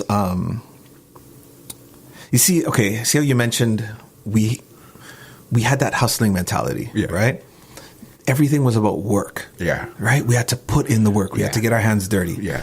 If I needed this record that I heard, you know, whoever, Deadly Headley or somebody play on the radio back in the day, right? Chris Shepherd and them fellas. Wow. You had to drive or get a ride downtown, take the subway, whatever, because it was downtown was one of the few spots, you know, played a record, Carnival Records. Big up Eugene. Yeah, 100%. you know what I mean? Star Soundtracks back in the day, all them spots. You'd have to go and wait in line on a Thursday at this time to hope that you get one of the few things that come off, and you saved your money because you could only afford a couple. But nowadays, everything is online. Download. Right? You download thing, and there's a certain sense of entitlement that people have where it's like, well, you know, because it boggles my mind how somebody could come and ask, well, gee, could I just copy the hard drive because I get like all these songs? And it's like, what are you talking about? Do you know what I mean? Yeah. It's one thing to ask for, you know, I'm missing this rhythm. You could send me this. I didn't get this. You want the entire hard drive, bro. So that means you want to do zero work. You just want to start off up here. Yeah. Right? So I think that mentality has to change with a lot of the younger generation coming up. Yeah. That sense of entitlement of, well, I'm doing this, so I just deserve to be on this level with you. Just because. It don't work I have that a way. laptop and I could push 2 buttons too. It don't work that way. Yeah. You know what I mean? And I feel like for us, because just talking my own experience, 100. it was something where I had to, you know, we didn't have the money to get the turntables and this. So it was a friend, you know, as I mentioned, Danny or even Mikey, that he had the 12s. Yep. So I had these records, I bring the crate. That brethren had those records, he brought his crate. We come together, and that's how we come together and do our thing. That's how we come together and do we ting, right? And we go over there, we practice and ting. Until I remember there was like a surprise party that, you know, my parents threw for me, and with the money they collected, they bought me 12s. Okay. But I never had 12. Like I used to always go by somebody else. Yeah, 12 was, touching a 12 at that time, it was like I can't even explain. It was one of those. What? Yeah. I thought the first time I touched a 12, I could instantly mix and scratch. Right. Yeah. I thought that would happen, but clearly that didn't. But a 1200 huge pitch, and it was a direct drive, not belt. Yeah. Huge. Amazing. Yeah. Huge. So I think, you know, coming up, those are the experiences we had to go through. And I just hope that this younger generation starts learning that side of it, because it is a lot easier now. For sure. Right? But everything is changing. I was just, listening on the news coming here, and they're talking about that even with the, I think it's the Emmys that are about to happen. Yes. And they were talking about for the first time, it's it's like Netflix versus HBO, basically, for the top choices. Okay. So those traditional TV stations that used to CBS and all of those, that's not what it is. Hard luck. Those services are called OTT, over the top services. Okay. Yeah, I mean, and then that's the Netflix, the Hulu, Amazon. Right. And all of those ones it's a different ballgame. Different ballgame. You're watching stuff, you're watching series on your own time. Right. When you want to watch it, not when they put it on TV. Right. We would run home to go watch Cosby Show, Different World. And Thursday night, Friday morning, you come to school, everybody's talking about it. Yeah. It doesn't work that way anymore. Doesn't work that way. Everything has changed. Yeah. Right? So it's one of those things now where even the way people listen to music, right? Radio is not as popular as it used to be, because you can go online. You find your mix. If you want to hear something direct from this country, you can listen to that straight online. Go to TuneIn, you do whatever, right? So everything has changed. Everything is on demand. Yeah. You want something, now you listen to it now. I don't have to wait until you're ready to put this. It's when I want it is when I consume it. Right. I listen to it. Right. So it's so everything is right there for you. Yeah. And I feel like that is why some of that younger generation doesn't necessarily want to work. Yeah. Because it's all there. Because it's right. I could go pick it up. Everything is there. Doesn't matter. When I'm ready, if I'm doing nothing this weekend, I could binge watch the whole thing and do this. Yeah. Right? There's no patience. There's no anticipation. There's no, I got to go week after week after week to try to find this record. No. It doesn't work that way. No. You know what I mean? No. And even you mentioned radio. I'm going to ask you a couple more. We're going to wrap up in a bit. Okay. Actually, radio, because I know when it came to the big radio stations, you did the Flows, the G's, and now you're on 105. Well, actually, I just left 105. Yeah, because of all the traveling. What did you say to me? Yeah, you know what it is? It's because of, it's no like hard feeling thing. It's just like with all the traveling, I can't be on the radio consistently. Okay. So it was unfair for the radio station. Okay. It was unfair for my co-host Dez at the time to like always have to go and find another DJ, because I'm never there. So like, for example, in the month of May, like every week I was away. Wow. And there's 4 weeks, a 4-week cycle for the radio. Understand? You know so I mean? it's not fair. Yeah. And when did you officially leave? I think I spoke to him, might have been in June. I think it was just after that time in May when we had the discussion, or it might have been while I was away, and it was just like, sorry, King, like I just can't devote the time. Yeah. You know what I mean? And we talked it out. And you could see that, as you even explained, the landscape of radio has changed, because if it was as important as it was 15 years ago, I'm pretty sure your schedule would be like, listen, I could be out on a Friday, Saturday, but I have to be back in 100%. The city on a Sunday. 100%. And that's like no disrespect to Vibe at all. No. It was when I worked at Flow, it was that important to me. Yeah. Right? But that's what I mean about I had to make sure Toronto was good. Yeah. Right? So if you're booking me, as you said, I have to land in Toronto at a 4 because I have to be on radio for 6. Yeah. You understand? Like, that's how important Flow is. So I didn't take no sick days. I didn't, if I'm away for Carnival and Specs had to fill in, do all 4 hours, I was calling in on my own dime. I wasn't like saying, well, Flow, you got to, no. I call in, using up my minutes. And back then, Daddy, you know the thing, right? Yeah. But I was doing that. Yeah. That's how important it was, right? But now, the way music is and everything, it's just, my mindset has changed. Yeah, I could definitely see that, because you mentioned social media a lot, because you know that's where the name of the game is right now. Yeah. Once you're on social and you're doing what you're doing, you're pushing your buttons, you're watching your algorithms, you're watching your data and all of that, it's a different ballgame. Yeah. Yeah. 100%. That's big right there. So what's the plans for Dr. J right now, KOS, moving forward? What could we see from you guys right now? Probably your side of the desk soon. You know what I mean? You know what I mean? Doing this more. Because it has been something that's been on my mind. And it was something, we mentioned Gary Vee earlier. And it was something that he had mentioned before. Okay. Where it's just about content. A lot of times we focus on perfection. Right? Yep. And for me, it was always like, okay, if I do this, I have to have a professional photographer, or videographer, and I have to do this. I have to make sure the set is right. And okay, the mics and the system. And so I can't do this until I buy that. Then you buy a 1-2 mic and you're like, nah, but then there's this, I got to buy that. It's just about content, man. Just do it. Make it happen. Do it. It'll work itself out. And then a year from now, you can look back at the year prior and be like, look where I came from. Oh, man, I thought the episode number 1 was great, but it was really trash. But you wouldn't know it's trash until you did number 10 to look back at it. Right. And you needed number 1. Yeah. You have to. You needed that. You can't get to 10 without 1. You have to. You understand? Yeah. So, but my mentality has always been, nah, it's got to be perfect. I can't do this until because what if it's going to look I don't like being unscripted or allowing myself to make mistakes like that. Okay. Right? Mm-hmm. Generally. Yeah. So at that time when I've been thinking about the podcast, it's like, I don't know, boy. Do I really, So I came into this with that open mind where it's like, all right, this is what I feel like that is that next step. Yeah. Because there's so many, like if I asked you, who is the voice for soca? Yeah. Right? Without you knowing me or knowing my background, just generally, who is the voice for soca? You might say, okay, again, using his name, Private Ryan, he's one of the biggest names, but he doesn't really talk, right? Like Barry Hype is usually the guy on the mic for him. So when you start thinking about who's the voice for soca, in your top 3, there has to be Dr. J. Oh. There has to be. How did you get way down to 3? Well, I'm just saying, like, we're going to go 1 to 2.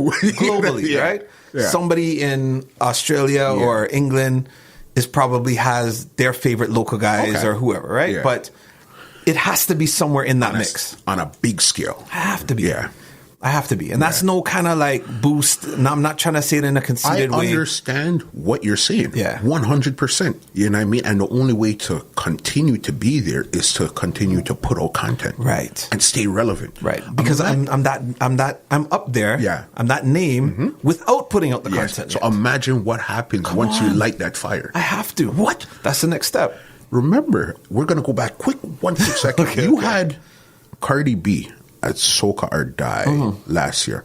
Imagine you had a podcast with, and remember, this was the tipping point, the tipping, It didn't, it's like as soon as she left Toronto is when everything exploded. Blew up, You know what I mean? The tip. So imagine you had a interview with her back then. And I should have. You know what I mean? Yeah, 100%. But again, nothing before its time. Your mind's not I wasn't studying that. At all. You know what I mean? I agree with you. And it's funny you said that because at the time when I advertised her, there were people that were like, why are you having a love and hip hop star at Soca or Die? You know what I mean? And I had to break it down to people where it's like, she has Trini blood. Yeah. You know what I mean?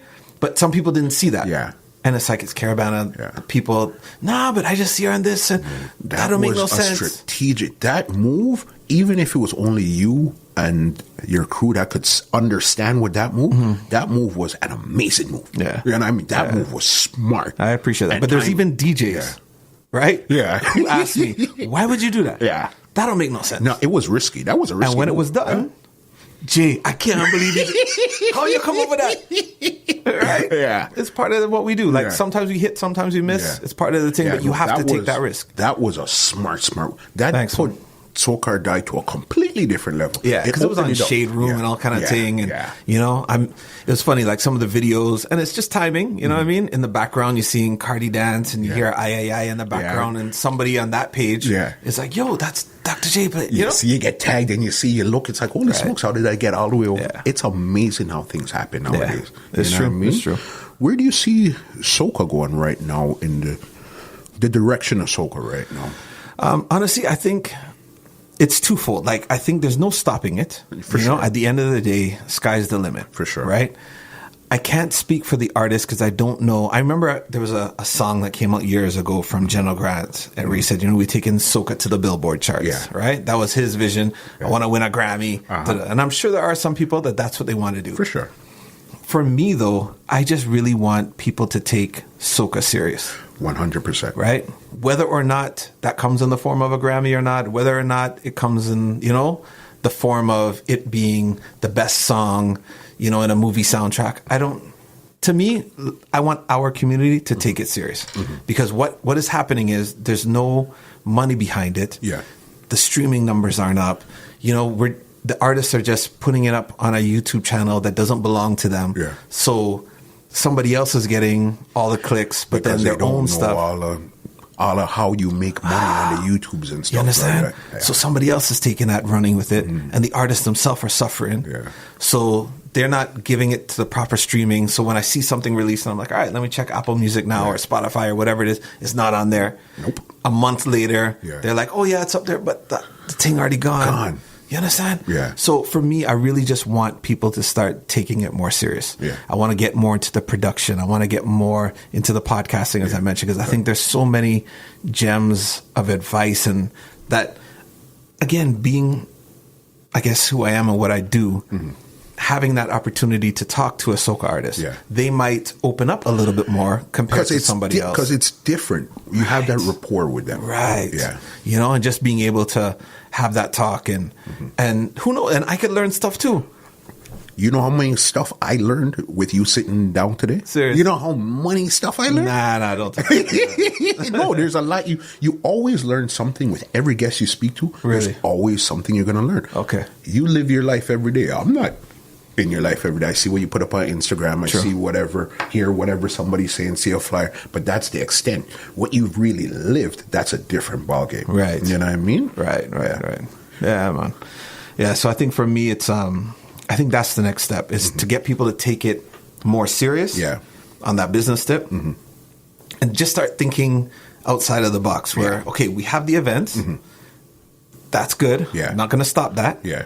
But what's that next What's the next level? Because I know you put out a rhythm this year. Yes. Yeah. So we worked with this guy named Shan. He has a crew called Kingdom Sounds, which was funny because when he mentioned that was his crew name and production company, I should say, and I'm like, I even asked like E-Man, Earl, and somebody else. I'm like, what do you think? You know, I asked my wife, like, is it gonna look bad? Yeah. Because it's like, I'm doing this with Kingdom Sounds, but we have Kingdom of Soca. Is that going to look away? And they're like, don't mess up the opportunity based on his production name. Just go with it. Yeah. See what happens, you know what I mean? So we helped promote that and so on. But I want to actually do some more of my own, because that was really, they had a project. Yeah. And it's like, for Toronto, we want to come with you and let's make this thing big. So kind of more executive produced it as opposed to being there when it was actually building hands and so on on. board and all those stuff. Yeah, love the rhythm though. Very good. Yeah. Well put together with Miguel Maestre, Jackson, and KI. But yeah, it's more behind the scenes and to actually get, in there. So you're ready again in this time to get your hands dirty. Yeah, put in the work, man. I mean? Yeah, 100%. Put in the work. That. I feel proud that we could sit here and people are going to hear that this is really what's in Jay's head right now. This is what you're ready to do. 100%. You know what I mean? And all the signs are pointing to say, hey, get it together. Yeah. Let's go. Yeah. Let's make it happen. Yeah. You know There's so much to accomplish, man. There's so much to do. You're living in a wonderland right now where it's not hip hop where you have all the big executives that have everything cornered off. Soca's still growing, but it's growing rapidly. Yes. And you could do so many things with it. Yeah. Because something as simple as I'm not sure if it happened yet, Soca doesn't have a category on Spotify or iTunes or stuff like that. No. Imagine whoever puts that together and allow those categories to come up, you're going to be the front runner. Right. You know what I mean? I don't know how it's done. You just call iTunes and say, hey. Yeah, I think people have tried the whole calling thing. I know that Team Soca has a petition that they've tried to get people to sign and so on. But like you said, like it's one of those things where I've never actually checked to see what do you need to do. Yeah. Right? What I do know, though, is that we don't have enough money behind the genre. Okay. That's just my personal, right? Fair enough. So it's difficult to tell somebody, well, respect us if I can't show you the sales and streaming behind these artists. It's a money game that music and entertainment is a money game. Right. That's all it comes down to, stats. You could talk to any executive, they'll probably back certain things, but what's the ROI? Right. What's the return on the money? Yes. Okay, I have $10 million to invest, What is the ROI? Right. And you see, that's 100%. where things, I don't know, and that's where the problem starts. Right. You know what I mean? I agree. Yeah, so that's big. So Jay is going to be doing more podcasts. Yes. More production. Yes. More great events like always. Yep. And take it global. Yeah. You know what I mean? I'm not just going to focus solely on Toronto. Yeah. Even though this is the foundation. At the end of the day, I'm never going to forsake that. Yeah. I want people to know this is where I'm from. This is what I represent. I've always been that guy. Yep. And now it's, all right. Global. Let me take it here. Let me take it there. Let me showcase that Toronto vibe outside. But that seems to be the new trend right now because we did, we had What was Private Ryan's party? Soca Brainwash. Soca Brainwash. Yes. I see they're bringing, you just posted a flyer, Super Soca? Yes. Yes, that's coming. So it's like the international brands are touring right now. Yep. So clearly, if you have an international band, Toronto is so hot for everything else. Yes. What are you going to do? Take it on the road. 100%. Makes sense. Yeah, 100%. You know what I mean? Just make sure you partner with the right people, because when you're not there, you don't want people to take advantage of your brand and so on and so forth, right? So you have to make sure that wherever you decide to go, it's with the right people. Okay. Yeah. And that's what you could definitely say is coming up for 2019, 2020 and above. Yes. You know what I mean? 100%. Those kind of great things. Yeah, man. All right. There's a round here called the Rapid Facts. Okay. I'll ask you some quick questions before I get you out of here. Okay. And let's get this up and going. Okay. You know what I mean?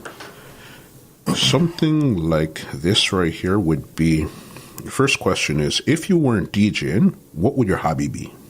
What would my hobby be? If you weren't a DJ.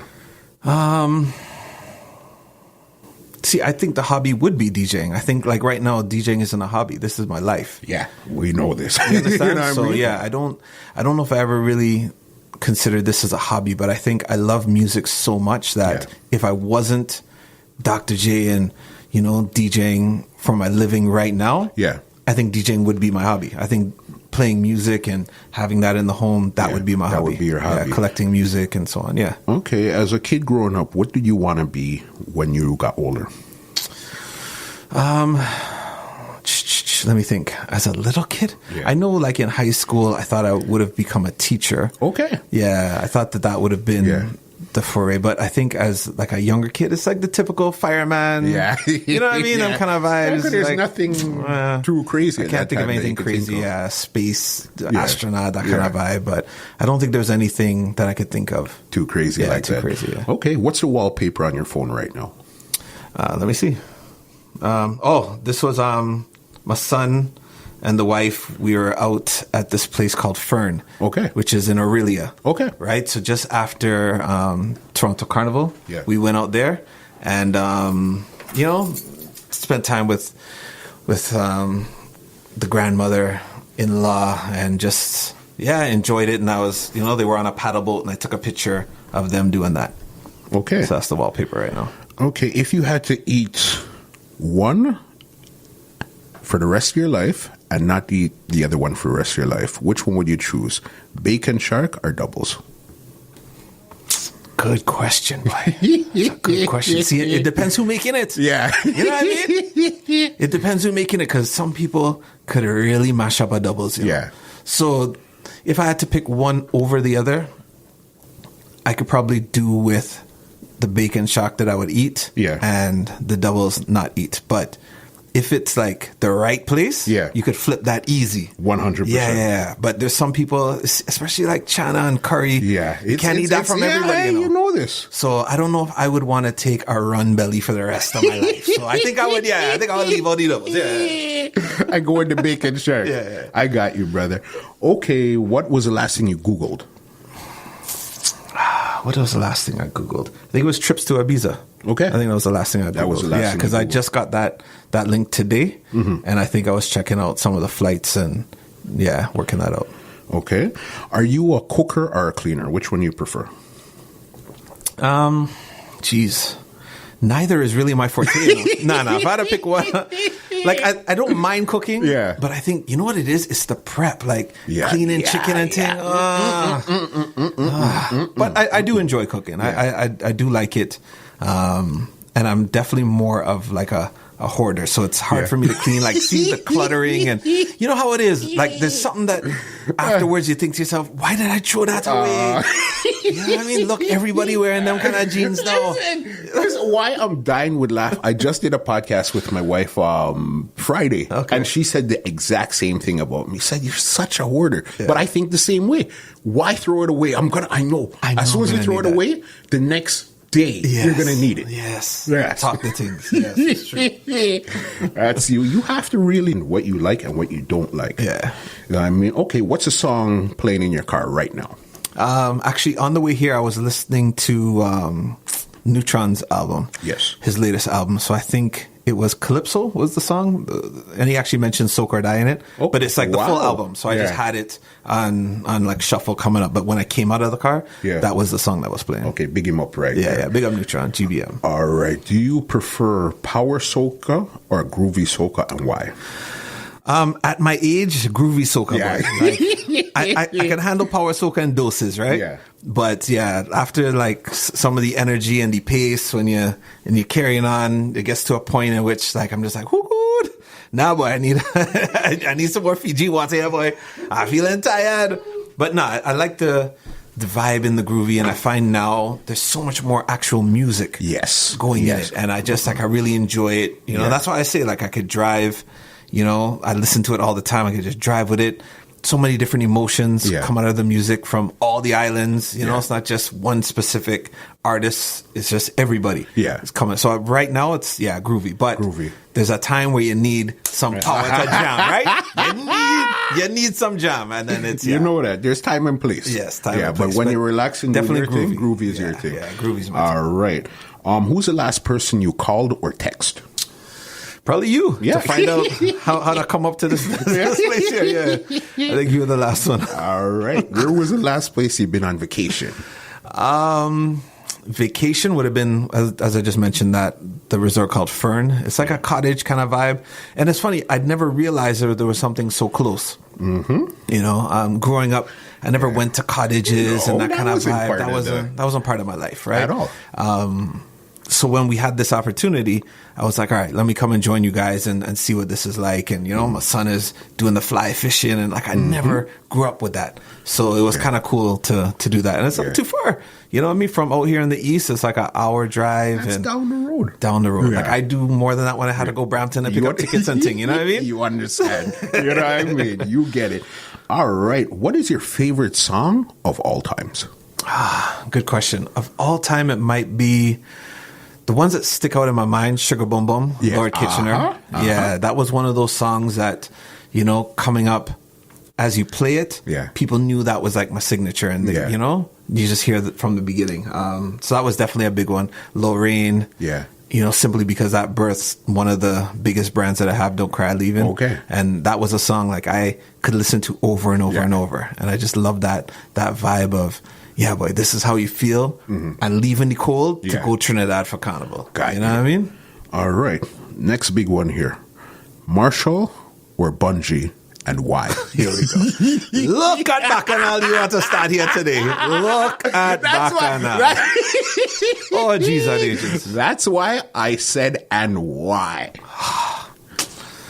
Jeez and ages, man. All right. I would say this. Okay. Both are incredible artists. 100%. Because I know that there's going to be a soundbite. You're going to put this up on Instagram, and then I'm going to get messages.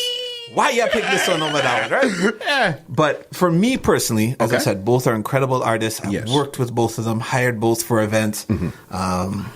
Incredible entertainers. Yes. Both. Yes. Me personally, when it comes to the music and my memories of Carnival, I would say Marshall edges out Bungee in the sense of some of the songs and where I was. And because in my mind right now, as we're talking about it, what's jumping out at me is Big Truck. Okay. And I remember the year he sang Big Truck. And I remember being with Brethrens, and it was one of the first carnivals, you know, and like literally running behind a truck because we hear it down the road playing that song. You know what I mean? Of course. And the vibe. You can't, the vibe. Yeah. So even though, yes, there's certain Bungee songs I may like more, certain Marshall songs I like more, and so on and so forth, Marshall's sticking out in my mind because there's certain memories of certain tunes that really take me back to Carnival. And I'm like, yeah, boy. Or even like when he sang Toro Toro and, you know, Charge, and we had a small little red rental, and it's like, that was Toro Toro. And, you know what I mean? It's just because... It's not because one artist is better than the other. It's just the memories that you have at that particular time to a song attached to that artist in particular. Yeah, incredible. Yeah. And again, there are definitely some huge Bungee songs that you know bring up those memories. But as you mentioned that, those in particular from Marshall stand out to me. No, when Bungee did musicology? No, differentology. Differentology. Yeah. That completely changed the game right there. Oh, 100%. You know what I mean? That even was a Carnival game changer. Tabanca, which was his follow-up to it, was just completely different. And the video he did for it, like, he just found himself in a different zone. And you find the music and the things he's putting together. And even now, he just released one with Busta Rhymes. Like, his mindset is different. Yeah, for sure. That lyrical guy lets freestyle and stuff. Like That's his style. Yeah. Marshall is the entertainer. Let me bring 10 dancers on and entertain. Right. You know what I mean? Okay, one word you say too much.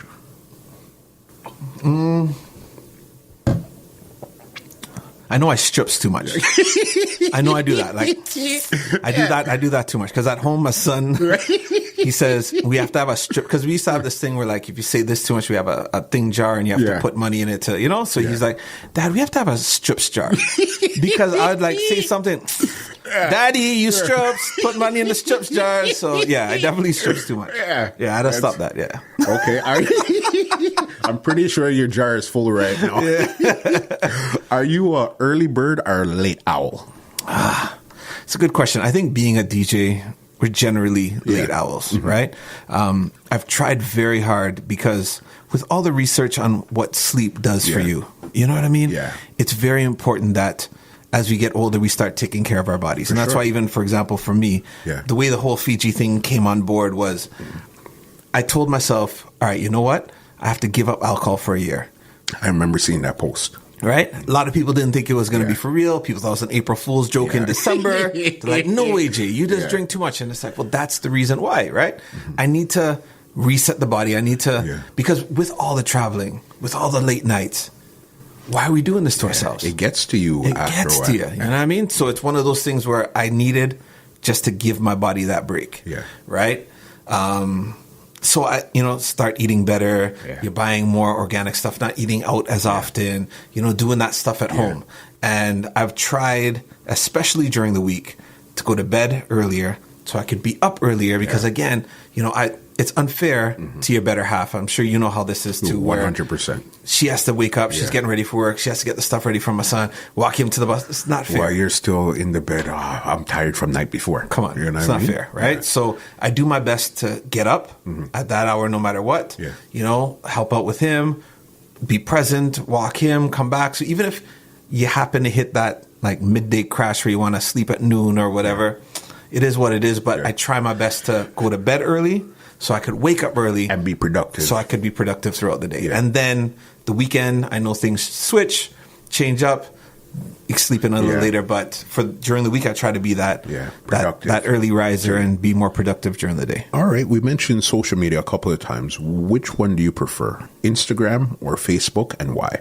Oh, Instagram, 100%. I'm not on Facebook really. Okay. Like I just have it connected, and I have somebody else that runs the Facebook for me because I know it's important. There's tons of people that are on it, but I personally don't have my own Facebook account. It's like I have like what they call, I guess, the fan page or whatever, and I have Soca Prince, or Dr. J the Soca Prince, I think is what it is, and they run that. And I just attach the Instagram post to there, and then she'll help post the stuff or reply to people and will ask me or, yo, Jay, this, booking came through here, forward me the email and so on. Like an assistant that takes care of that. So I have somebody that helps me out a big time. Yeah. So your Instagram is your thing. 100%. All right. Yeah. If you ask like Instagram or Twitter, that might be a little bit more difficult. But Facebook, small thing. Yeah. Yeah, you're one of the guys that actually still held on to your Twitter when it was down. Because, right now, Twitter's hot right now, right? Yes. Twitter's hot. Yeah. And a lot of people don't realize that, but Twitter's hot. Yeah.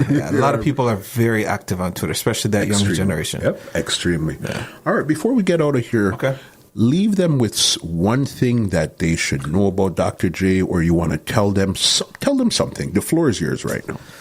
Follow me at Soca Prince on social media. You know what I mean? Instagram, Twitter. You know what I mean? Dr. J the Soca Prince on Facebook. YouTube, we have Dr. J TV, DRJAY TV, and then same thing at Soca Prince on SoundCloud. Just a regular guy, man. To be honest, like I have a vision, I have a plan, I have goals. But again, it's hard to know how people view you outside, right? I've had different people mention like, I never thought you'd be like this and so on. But for me, it's just I'm focused. Yes.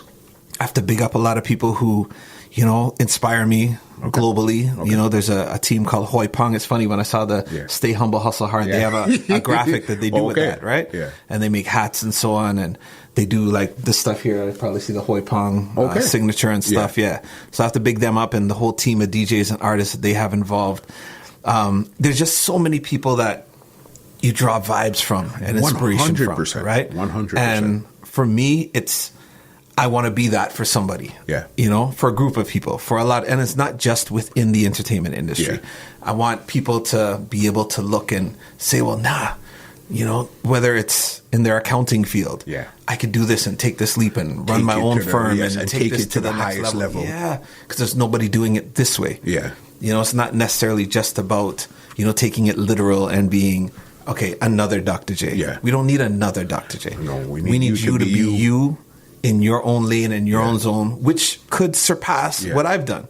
The same way how I didn't want to become another Outlaws or Black Sheep, once again, may rest in peace. Like, it was always about doing something different. Yeah.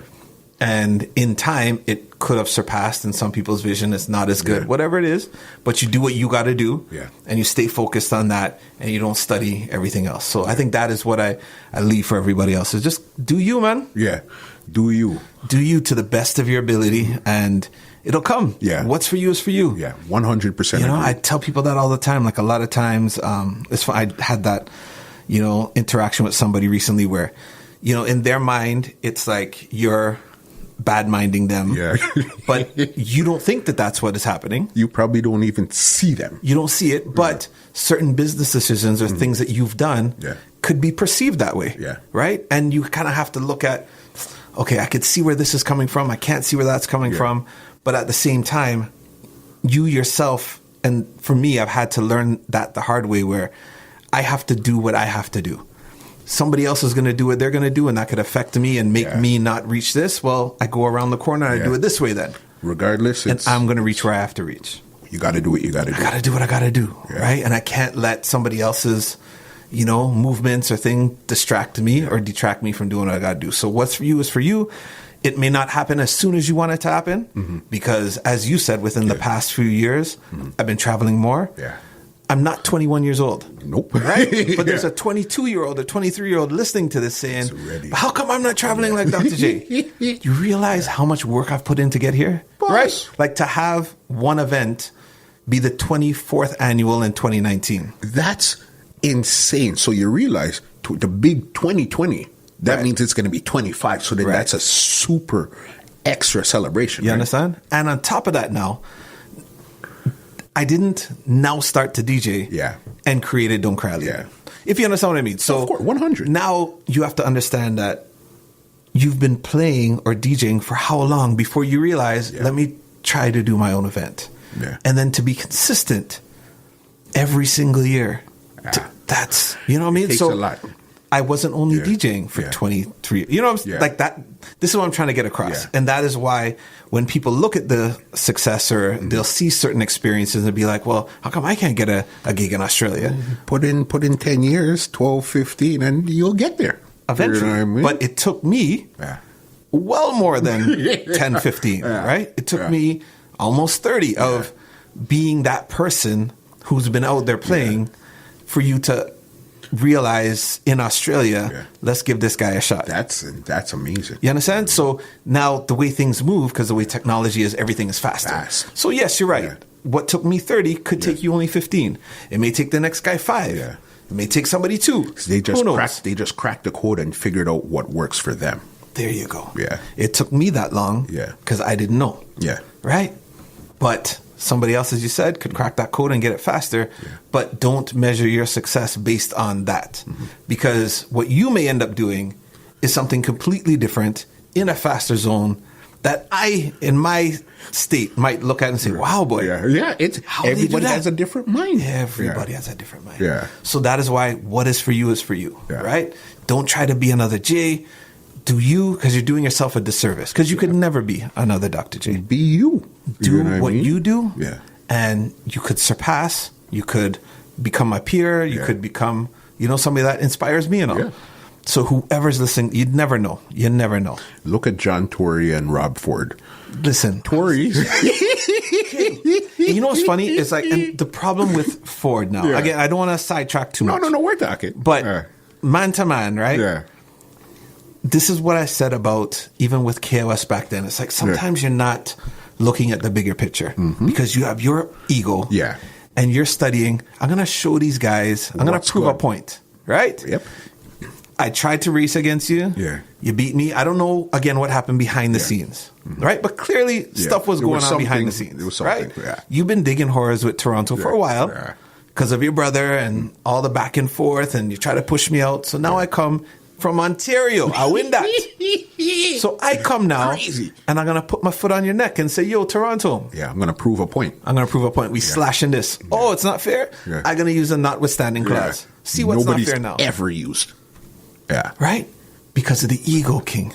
And if you looked at the bigger picture, and there was somebody I saw that they use that analogy where they're like, okay, I'm not disagreeing that the plane may need to be fixed. Yeah. Right? But you're trying to fix it mid-flight. Yeah. There's an election coming up. Wait till it lands, and then we'll deal with it. Yeah. But what are you trying to prove by doing it now? Sticking it to one guy, so all of us got to suffer. All of us got to suffer. And it's not fair, right? Nobody's saying that we don't want to save the money by having the council cut. But you're trying to put it into disarray to prove a point because of what you went through. That's all it is right now. And that's not all fair. It is. And nothing more. And that, again, going back to what I went through before, is like, sometimes you're just in this ego place where it's about proving a point. Yeah. And if you really look at the bigger picture, come on, man, it's not that important. It's like I've seen a picture on Instagram where a dog is chasing a bird off of a cliff. Right. So you're going as far to destroy yourself just to prove a point to somebody else. Right. It's not going to work. Then you can catch that bird and you fall off the cliff. Now what? What was the point? Now what? You understand? Jay, you've been the best. Thank you so very much. I really appreciate I'm shaking your hand here. Will we ever see you change your name to Soca King? You know, it's funny. I've had people ask that. Like, real talk, I've had people say, you know, whether it's in joke or whatever, and they're like, Jay, you're the king now. You have a party and the coronation. And that's my dad. Like, I don't have any vibe to do that. Like, because, again, I feel like a lot of that is superficial, right? Yeah. So calling me Soca King is what, for ego? Like, I'm the king? Nah, man. Like, to me, that's not important. Yeah. Right? If somebody feels that need to honor and say, well, nah, you deserve this, that's on you. Yeah. But for me to actually pick change, up and say, I get it. I knew 100% you were going to answer it just like that. Yeah, it's not important. You know what I mean? It's not, when you've been in the game this long, it doesn't mean anything. If you think that's how you feel about me, you're allowed to feel that. You're allowed to feel that way. If you feel I should be, the Soca dog, call me that, whatever. Just get your ticket for Black Grave and get your ticket for Soca. You understand? Call me what you want. Yeah, but just buy the tickets. Just come and support the thing, man. Jay, this was an amazing podcast. Thanks. You were free, talked, willing. We got to see a side of Jay that most people don't see, and it was amazing. You know what I mean? We sat here for almost 2 hours. Jeez, and this was supposed to be an hour. Look at that. Look. Vibes. All right, I appreciate that, finally. Soca Prince. Thank you so very much. This is Musclehead, and we're out. All right, bless. This podcast is brought to you by www.twolinedmusica.com.